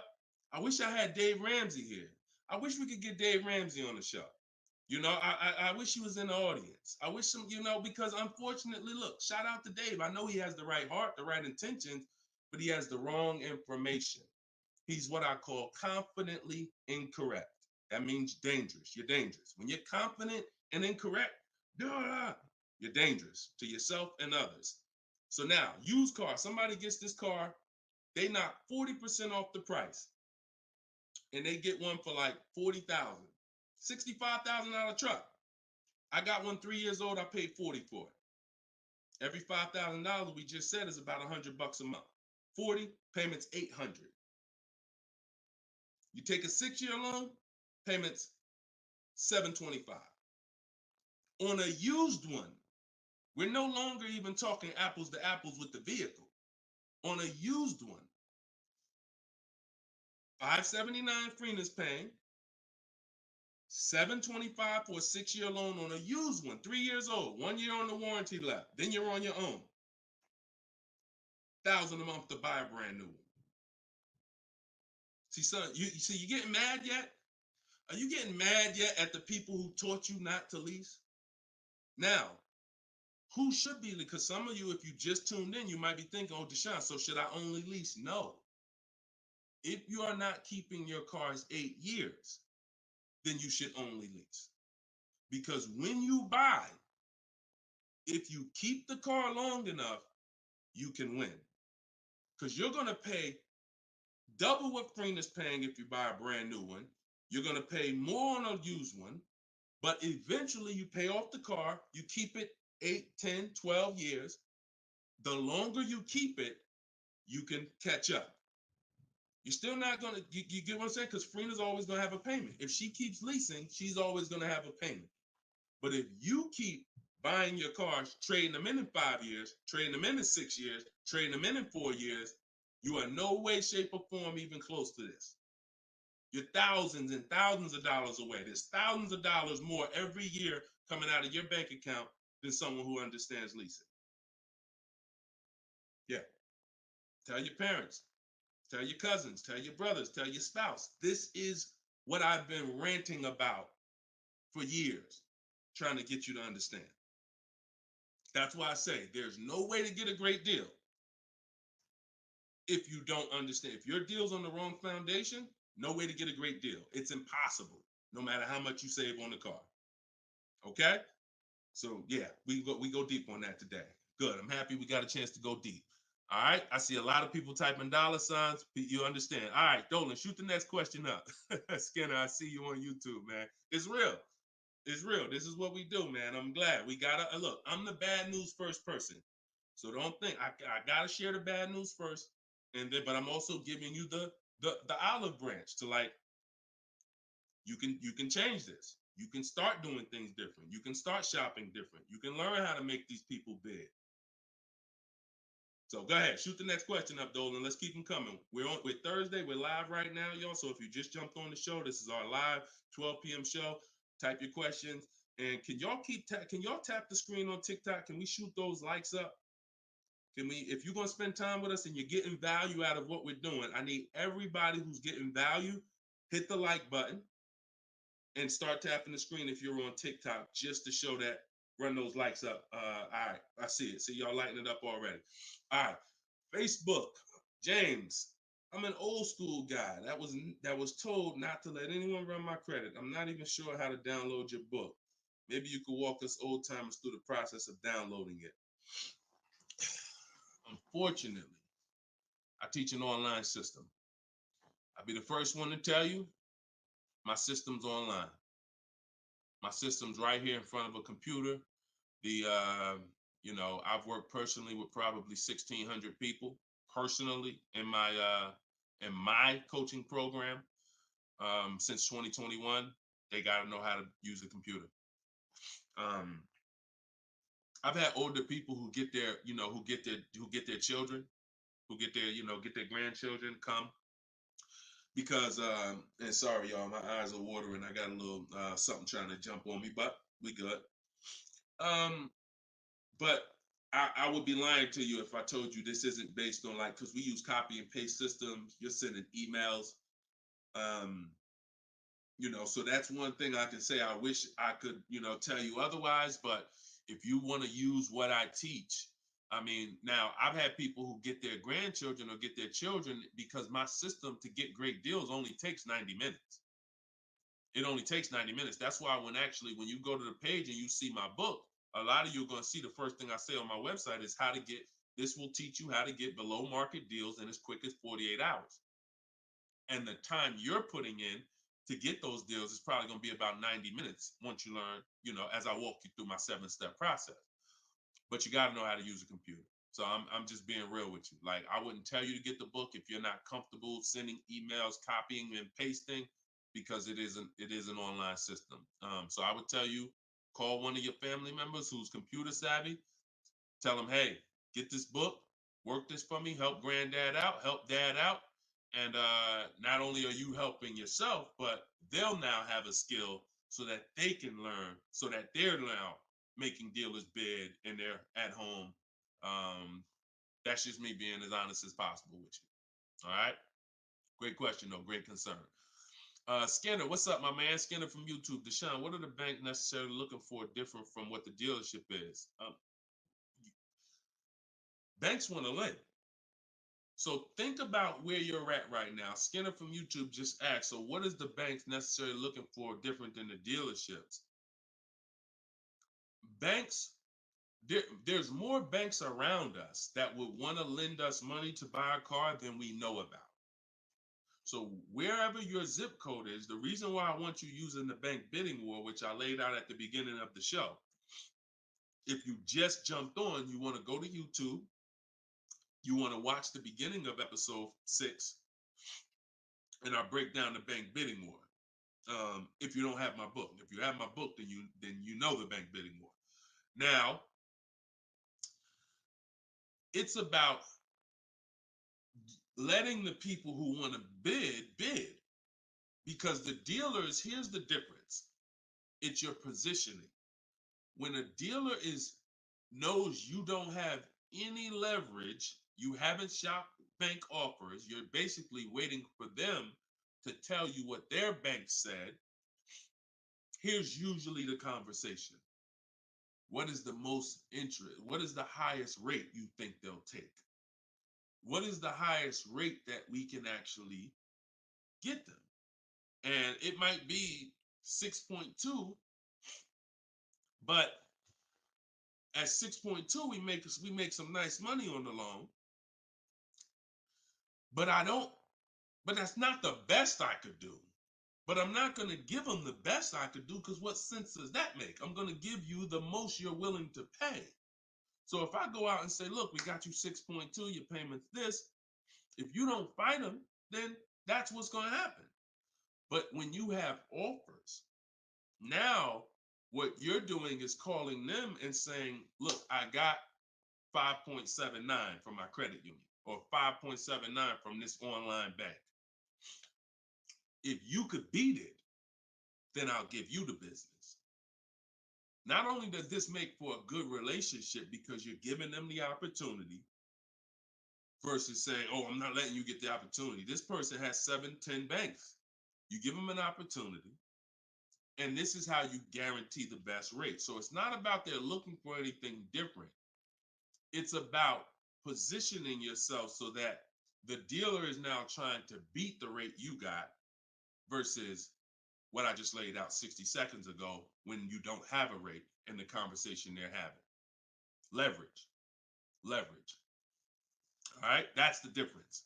One gives you major leverage to guarantee you're getting the best offer. One, you have no leverage, and so there's no guarantee. And you'll always drive wondering, man, could I have gotten a lower interest rate? That'll always be in the back of your mind. So we want to eliminate that. All right, great question, Skinner. Go ahead, Dolan. Next one. I don't see too many questions coming in on Instagram. Instagram, where y'all at with your questions today? We getting questions from TikTok. I see a lot of them. Let's go. Oh, there's one. Okay, Body by Michelle. When buying a luxury car with cash, when should I let the salesperson know? Okay. The process of what we teach doesn't change doesn't matter what you're buying. We've had people get Maseratis, get high performance BMWs. I know this works because bidding just works. So what you have to, first thing you have to do, Michelle, is realize I need to get at least 5 offers, because we're so concerned with how we're going to pay for the car that we're not thinking about which dealer is going to sell us the car for the lowest amount. Now, some of you may have been taught every dealer has the same price. I got this clue when people started saying things like Nissan doesn't have good deals. You know, Hyundai, the deal on the Hyundais right now are terrible. That's either coming from 2 things and they're both wrong that I want you to stop today. Looking at advertisements, commercials, because some people say, Deshone, I look at that. The commercial says that, I got to put down $4,000 if I want to lease that vehicle. That's an advertisement. It's not a deal. It's a custom thing they put together that they want to present to the public. It's not a deal. When you look at what I just showed you with Frina, when you look at Danielle's lease on her Audi A3. She's paying $550 a month, $44,000 Audi A3. She only put her first look. This is her words. Due to circumstances out of my control, I had to lease something quickly. So my program, I told you, as quick as 48 hours, you can get below market deals. This doesn't take days and days and weeks. I took the course last weekend, did all my emailing back and forth because she's in my video program. So I do have my book, and then I have that same book in a video program. You pick. Now, finalized the deal on Sunday, was finally able to pick it up. This is the details. $550 a month. First payment down. Included maintenance, gap insurance, all fees, taxes, registration, 12,000 miles per year. MSRP was $44,000. If we saw a commercial, or if we went on Audi's website right now, that is not what they're advertising for that car's lease. They're probably advertising $479 a month with $3,700 due at signing, plus tax and fees, which would end up, if you wanted to get to this payment, you probably need $5-6 grand up front. That, I'm telling you, stop looking at commercials. Those are not deals. We don't look at commercials to dictate what the deal's going to be. Nothing that I'm ever going to show y'all that people are getting learning from me is ever going to match a commercial. Second thing that people might be looking at when it comes to what they deem they can get for a car is going into one dealer. That's it. Going to one dealer. What's the price? Oh, wow, that seems high. That's higher than I thought it was going to be. And leaving saying, oh, man, Nissan don't got no good deals this month. No, that Nissan dealer doesn't have good deals. And again, you have no leverage. So the first thing I want you to think about, Michelle, is changing the way you shop so that you can forget about how you're going to pay for the vehicle.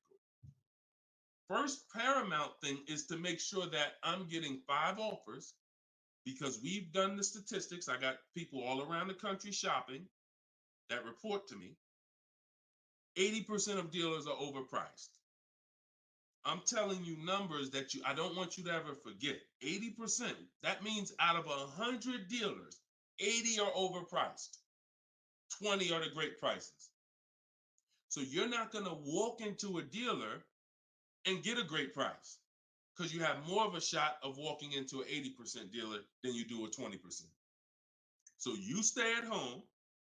You could do it my way, which is in my book, totally online. You use my scripts, use my templates, they're copy and paste. Or if you want to do it your way, you can call around and get several quotes. But you need to get at least 5, because you're going to be amazed how different the quotes are. One dealer's charging $550, another dealer's charging this, another dealer's charging this. Hey, that's a $5,000 difference. That's the way it should be. That's the way it should be. Okay? So that's what you focus on, Michelle. Forget, if you're going to pay cash, keep that in the background. People walk into a dealership all the time. You see it on internet. They make videos about it. Oh, I'm walking in, man, about to get this Lamborghini. Yeah, I want that black one right there. Boom. All right, write him up. Let's get him out of here as fast as possible before he realizes what he needs to ask. Okay, and he don't want to look like he's negotiating. You're going to overpay all the time. People celebrate the cars, but they overpaying for them. So don't focus on how I'm getting the car. Focus on, let me get these offers so I can make sure I get the best price. Once I get the best price, here's the cash. Okay? Great question. Shoot the next one up, Dolan. We're live, y'all. This is our Thursday, 12 p.m. show. We'll be live for about an hour.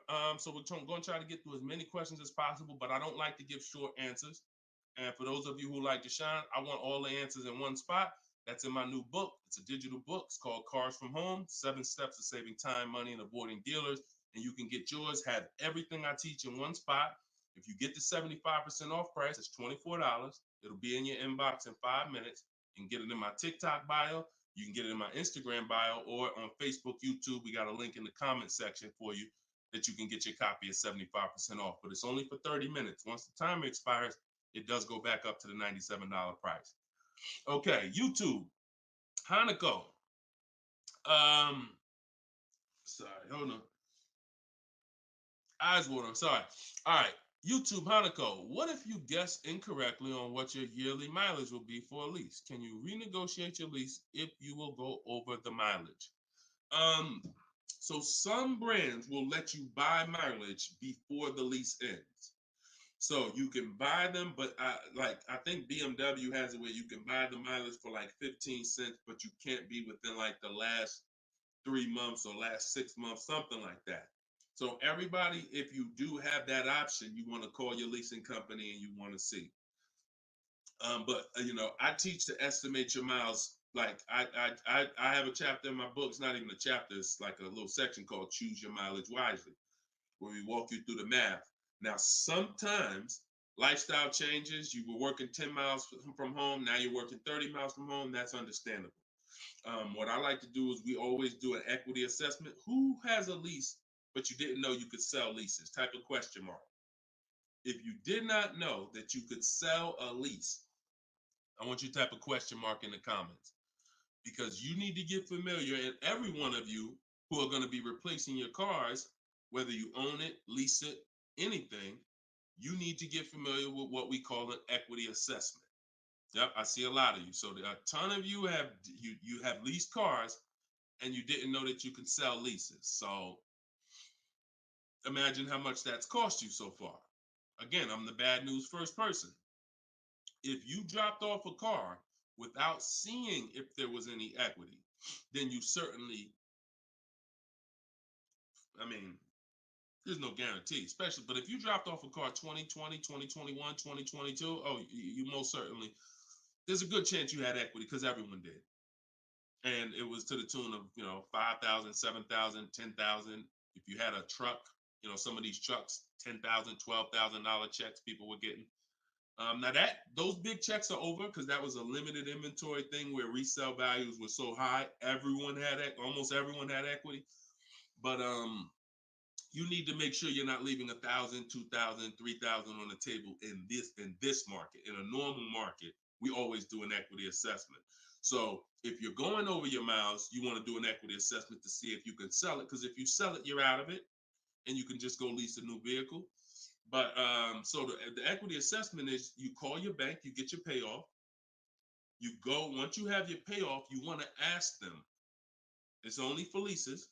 The second question is only for leases. Do I have a third party restriction? If they say yes, you just need to make a note of that. If you don't have a third party restriction, and there's several brands that don't, Chase, Toyota, Mazda, there's still a couple leases out there that don't have third party restrictions, then you're going to go and you can sell to any of the online bidders, highest bidders. You get all these offers. And look, let me be clear on when you should be doing this. Before you ever think about shopping for a car, you gotta take care of your equity. You shouldn't be shopping for a car and then saying, all right, now let me check and see what equity I got. Because now if you don't, you need to know that up front, because if you have $3,000, $4,000 of equity, that matters going into your budget. Maybe you want to apply it to your next deal. Maybe you want to put it in your bank account, but you need to know about it early. That's why it's the second step in my system. I got 7 steps. Equity assessment is the second step. As soon as you think about getting a new car, your first question should be buy or lease. Should I buy or lease? That means, am I keeping the car 8 years or not? And then the second thing is equity assessment, because that's going to tell you your positioning with your current car. So once you get your payoff, you go to the Carvana, CarMax, Driveway, and you look, you do what you want. I would not suggest you be lazy in this. This takes 20, 25 minutes, and this is your money. So you go to those websites, CarMax, Carvana, Driveway, Kelly's Blue Book Instant Cash Offer, hold on, AutoNation Sell My Car, and Car Google Sell My Car. 6 offers. 6 cash offers, and that's going to tell you your equity position. That's once you know that, because some of you are going to do that and find out you got negative equity. Now you have to plan accordingly. Some of you are going to do that and find out you got 4,000 of equity. Now you got to plan accordingly. Some of you in leases are going to do that and find out you have no equity, in which case, okay, I just need to wait until my lease is up. I can't get out early. But so the equity assessment tells you how you can move to the next step. Okay? So that's what you focus on. That's what you focus on at this particular step. Okay? Go ahead, shoot the next question up, Dolan. All right, we're getting a lot more. I'm gonna try to go faster, but go ahead, shoot the next one up, Dolan. This one's Instagram. That's my man that I said I didn't want to butcher your name. Might even be a woman, so I'm not even gonna try to pronounce the name, but my lease is up in 6 months. I would like to lease again. Is my current lease going to hurt me when trading it in? Equity assessment. I'm glad you asked that. Equity assessment. That's the game. That's the game. See, those are the questions that gets answered with the equity assessment. Is my lease going to hurt me or help me? Do the equity assessment, and you'll know. Now, if you have a third party restriction, then we can't sell direct to these online buyers. We have to sell to a local car dealer of the same brand. So I have a script in my book where I walk you through talking to used car managers so that you can actually sell your car locally to them. You're selling a 2 or 3 year old car, usually good mileage for most. We need to sell that car to a local used car dealer, but we are still getting bids. We're not walking in. This is what a lot of people did. You may have did it. Man, I got a third party restriction. I'm gonna just walk into the dealer. hey, yeah, look, I know I got equity. You don't realize how you're making it hard for someone to even help you because you don't know how much equity you got, and now you're coming in and you're not really saying what you know. When you're at home and you're talking to managers, you're talking to people and getting offers for that car, you can speak intelligently. And we only talk to used car managers in those cases. But that's only if you have a third party restriction, because some people, another thing they were doing is buying their cars and then turning around and reselling them. Reason I never do that is because, and nobody who's listened to me, even throughout the pandemic, I don't think we had one person do that, is because when you buy, you pay taxes, you pay fees. So yeah, if I had 5,000 in equity and then I buy the car and resell it and then I pay 4,000 in taxes and fees, by the time the title gets to me and all of that, I might break even. When we sell direct to a used car manager, a local dealership, we don't pay those fees. So although they might not pay, they're not going to pay as much as CarMax, Driveway, and any of these online bidders, we still get offers from them because we don't have to. They're not going to pay those fees. We're not. Those fees aren't going to come out of our profit. Okay. Equity assessment. Again, D. I'm gonna just call you D. Go ahead. Next question, Dolan. Exactly. Exactly. Auto advisor. Equity assessment. How'd you come up with the auto advisor? That's so funny. I'm just not used to seeing, I'm not used to seeing anything that says the auto advisor unless it's there's a lot of Deshone the Auto Advisor accounts going around inboxing people to buy crypto. I don't do anything but car education. So if it ain't about Cars from Home, my book, if it ain't about Cars from Home, my video library, it ain't about my coaching program, then it is not me. Stephanie from TikTok. So you can ask any lender, even if they don't work with them directly at the dealership? Absolutely. These people lend money. They don't care about selling you a car. People that lend money want to give you a loan. Good question. Absolutely. Go ahead. Shoot the next one up, Dolan. All right. Everybody getting value out of the show so far? Type dollar signs. Let me see the dollar signs. If you're enjoying and you're getting value out of this show, by the way, for those of you who just came, this is live. This is our Thursday live show. We rebroadcast these shows throughout the day, so that everyone can rewatch them. So you might see a rebroadcast, but Monday, Tuesday, Thursday, and Friday, 12 p.m. and 3 p.m. is when we're actually live. So when your coworkers, your family is talking about car shop, you want them here 12 p.m., 3 p.m. We're actually live Monday, Tuesday, Thursday, and Friday, Eastern time. All right. This one's from Instagram. How do you get a great lease deal? Bids. It's the only way. Because all right, so I'm gonna give you an example of how not getting bids will actually deceive you, and you could possibly think you got a great lease deal. So this is Charles. He got a Palisade. Palisade's probably one of the top 5. Definitely throughout the pandemic, it was probably top 5 most popular, SUVs. People were overpaying, and I don't want to, I don't, you might have one, and unfortunately, a lot of people overpaid for these, and they're still overpaying for them. So he reached out to 3,500 dealers. Now he used my system. So this probably took him about 25 minutes. I have something in my book. My strategy is called the 25 to 5. What that is we're connecting with 25 dealers online. And our goal is to get 5 offers. Because if you want to show earlier, I told you 80% of dealers are overpriced. So we're going to get 5 offers, and they're going to be about $150 to $200 apart minimum. Your best offer when you get bids is going to be about $150 per month to $200 a month cheaper. Now, if you're purchasing, hold on.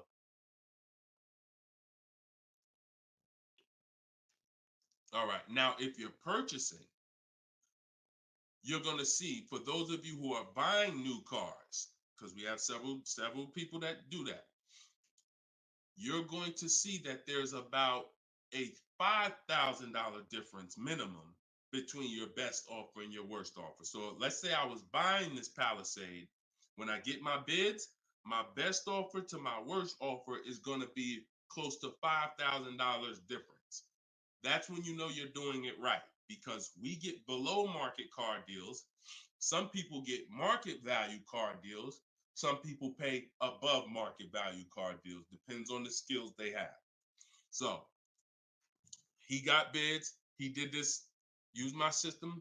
Took him probably 30 minutes to reach out to 35 dealers, maybe 25 minutes, and he got 10 quotes.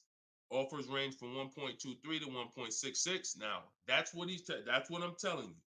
The 1.26 lease that he ended up getting a 1.23 because we always send a counter offer. I have a calculator in my book where you put it in. We must send a calculator. We must send a calculator. We must send a counter offer. So he ended up closing the deal at 1.23, all online. Never spoke to the dealer until he was ready to lock up the deal. But see the difference, 1.23 to 1.66. That means he's looking at offers. His best offer was $597 on a $48,000 Hyundai Palisade. His worst offer at 1.66, that same 1.66 divided into 48,500. Hold on. 1.66 times 48,500 would be about 700, 900, call it $800. So he's getting offers. That's when you know you've done it right. So to answer your question, Tobo, how do you get great lease deals? Bids. It's the only way. It's the only way. So his best offer is $597. The worst offer he saw out of all of them, he got 10 of them, was $800. Same vehicle. 80% of dealers are overpriced. Okay? Must get bids if you want to get deals like this. Only way. All right? Shoot the next one up. Now, look, hold on real quick. I want to say one more quick thing. Until you get bids and you have enough bids, you might think you got the best deal, but you just don't know what the best deal is. See, you're going off your gut. If you're going off your gut, look at Kimberly. Kimberly saved $20,000 on her Maserati. It's a $91,000 vehicle. She posted, the one she ended up getting was 91 because a dealer near her ended up beating this offer she had, but it was an $86,961 Maserati. They offered it to her for $66,261. So they're taking 20 grand off. But she had offers that were 10 grand off. She had offers that was 12 grand and 8 grand. And if she would have tried to assume, well, damn, 8,000, that feels good. I mean, shoot, brand new Maserati, taking 8,000 off. That gotta be a deal. See how much money she would have left on the table? See how much money she would have left on the table? So we cannot assume. We get multiple offers. We look at the lowest one. That's how we guarantee. All right? Go ahead. Shoot the next one up, Dolan. Great questions today. Great questions. Let's go. All right. We got Emo on YouTube. I test drove an MD. I'm test driving an MDX soon. Okay. I test drove an MDX as soon as we finished. They tried to get me to run my credit. I told them I'm shopping dealerships, didn't like it, so the manager came in the office and tried it. No again. 100%. You look, y'all. If you don't have a plan, you're under someone else's plan. You follow me? I'm gonna say that again. If you got a light bulb emoji, type a light bulb emoji, type a gem emoji. Remember this. If anytime you don't have a plan, you will be subject to someone who has a plan. And there's nobody that has a plan like car salespeople. We know what we're doing. We are not trained in much. We're not trained in finance like we should be. We're not trained in buying versus leasing like we should be. We're not trained in resale values like we should be. We're not trained in insurance products like we should be. There's more insurances to consider with a car than there is a house. Kid you not. Extended warranty, that's an insurance policy. You might use it, you might not. Tire and wheel, that's an insurance policy. Gap insurance. You have auto insurance. There's multiple insurances that you need to consider in this business, when you're buying a car, when you're leasing a car. We're not trained in none of that like we should be. But what we are trained in is how to make sure we have enough information to sell you what we want to sell you. And so if you don't have, and the least, the people with the least integrity, they are certainly going to try to pin you down with the credit check. Can't give you a credit. I can't give you a quote without your credit. Come in. I need you to be here. When can you come? First question they ask, y'all, right? Who's getting phone calls from dealers right now? Raise your hand and type me if you're getting phone calls from dealers right now for any reason. Bring your car in early. Hey, your lease is almost up. Hey, I saw that we can get you in a new car. We can keep your payment the same. Look, nobody's business. If you're getting phone calls from dealers right now, type me in the comment. Look, Skinner said they blowing me up. So understand the reason why they're doing that is because they want to pin you down. It's just come on in. When can you come in? When I can come in, I get you to talk. Numbers in here, it means you're pinned down. You cannot do this. You're losing all your leverage. So that's why I'm telling you, you're going to shop with a plan if you're following what I'm telling you, if you're following what I teach. Some of you have my book already. Shout out to those who have my book. We're rated 4.9 on Goodreads.com. Appreciate everybody who's reviewed the book. You can get yours for 75% off. It's normally $97, but in my TikTok bio, 30 minutes only, you can get it for 75% off. Instagram bio is $24 if you get the deal in the comment section. But you must have a plan because they have a plan and you don't know who you're dealing with. So that's all I can tell you. But I'm glad you stuck to the guns.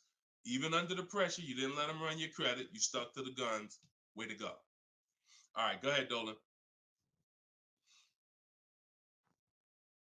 This one's from TikTok. Better to buy used or new? Planning to keep longer than 8 years. Thank you for all that information. Letting me know you understand the 8-year rule. I appreciate you. That's a matter of, okay, so if I'm buying to keep more than 8 years, right? Only question between new or used is a question of budget. Can you get everything you want and need in a new car for your budget? Once you get all your bids, can you get all those bids? Is the best bid that's going to win your business on a new car in your budget comfortably, then get a new car. But now some of you can't afford a new car that covers all your needs. Needs are the most important thing you need to think about. You need to know the difference between wants and needs. Needs is, I got 3 children, I need a third row. Need is, I drive on the highway a lot. I need a car that has good acceleration. That's needs. Needs are things where if you don't get them, you're not going to like the car, you're going to trade it in because it's not doing the basic things you need it to do. That's needs. Wants is, I like to have the sunroof. I don't need it though. But if I can get it in my budget, I'll take it. I like to have this. I like to have that. These are wants. You got to know the difference. Unless your budget can buy everything. But if you can't get everything you want and need in a new car for your budget, then we go used. But if you get everything you want, there's plenty of people who are like, you know what, Deshone, I am a long-term person. I'm keeping more than 8 years. I could afford both. I only get a car every, only once a decade. I want to get a new one. That's fine. And some of you are like, you know what? I really want to go with even more value. So I'm gonna look to get a pre-owned one, not 30% off the price, 20% off the price, 40% off the price. That's fine too. There's no right or wrong there. Just go through it and pick the one that works for you. Great question. Okay. And now I have while you putting the next question up, Dolan, my process for shopping for new cars and leases is totally different than the process we teach on shopping for used cars. It's entirely different. One is called the 25 to 5, where we're reaching out to 25 dealers online, connecting with them, looking to get 5 offers. The other one is the multiple marketplace strategy, where we're on all the online marketplaces where used cars are, and we're narrowing down. We're looking at the used car market, the low prices. We're turning on alerts on our phone so we get notified whenever there's a new car that pops up. Totally different process. Both are online, But with a used car, we cannot do 100% of our transaction online. Sometimes with new cars, we've had people who never left their house. They just went to test drive the car and everything was done online and the dealer delivered the car to them. That's fine because it's a new car. No one drove it. With a used car, we must test drive. So we can only do about 90% of our process with used cars online. 10% has to be in the dealer. Okay. Miss Dollface on Instagram. When is the best time of the month to purchase a car? There is no best time. And I'm gonna tell you why. I know you pal. What's the time that you've been taught? I want to hear from you. Like, go to your keyboard right now. What is the time that you've been taught is best during the month to buy a car? And we got a bunch of people on here, a bunch of different people. Tell me the time that you've been taught is the best time to buy. And then I'm going to tell you why that's not the best time. Right? And I know what everybody's going to say. We all going to say the same thing because we were all taught. Well, now I can't say we, because I was in the business. Exactly, HBD, end of the month. Cherie said November. Tothy on Instagram, end of the month. Look, Skinner, around the holidays. So your answer, Skinner, was about the same as Sharice. November, coming into the holidays. Now, I want you to picture any other business because what I'm trying to get you to see is that you are taught, programmed to shop for cars different than you shop for everything else in life. Everything else in life. Because if you had a business where every single time at the end of the month, just dozens and dozens of people just came into your store because that's what the marketing did. Are you more, and let's really use some real terms here. Are you more desperate to sell something when the store is packed? Or are you more desperate to sell something when the store is empty? See, I want to tell you a story. If I could get you to continue to keep these stories in mind, it'll answer your questions. Now, obviously, everything's in my book. Some of you have my book and you understand all of this is laid out for you. But even as you're listening, I want you to grasp concepts that you're going to see. Are you more desperate to sell something when the place is, exactly, Toothy, when the place is empty? Place is empty. If I got a store and I haven't opened up that register all day long, it's daggone 5 p.m. I haven't seen one customer. I'm desperate. But if the store is packed, man, I ain't thinking, what are we giving deals for? You know what I'm saying? What are we giving deals for? The place is packed. We're not desperate. So the marketing is great. The marketing makes you think, oh, end of the month, we're getting the best deals here. There's clowns up here. They got daggone balloons. They got the guy outside with the arms blowing. They got signs everywhere. This is what the place is, a carnival. Why do we need to give away these cars? No. You don't want to be sitting next to somebody and Jim drives off with a car and Jim done like, all right, man, have a good one, man. Yeah, you here too, man? We was here the same time. Great. Yeah, man, I'm going. And you sitting there and you going to say no to a deal. Salesman looking at you like, hey, look, do you want it or not? Because, we're real busy. It's people waiting in line. Do you let me know? So it's the pressure. It's the like. So I say that to say what you've been taught, the holidays, the end of the year, sounds good. But you're much more likely to get a deal when there's no one in the showroom. The 10th of the month, the 2nd of the month, place is dead. And I like to make sure you're positioned. So what I teach is something you need to have 2 dates in mind. 2 dates. Every time you're shopping for a car, I teach you need to know these 2 dates. The as soon as date and the no later than date. The as soon as date is the soonest you can buy a car. Soon as you can buy a car, as soon as date. You're not in the market until your as soon as date is today.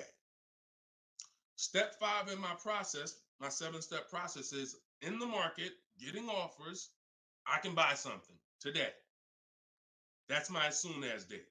My no later than date is my deadline.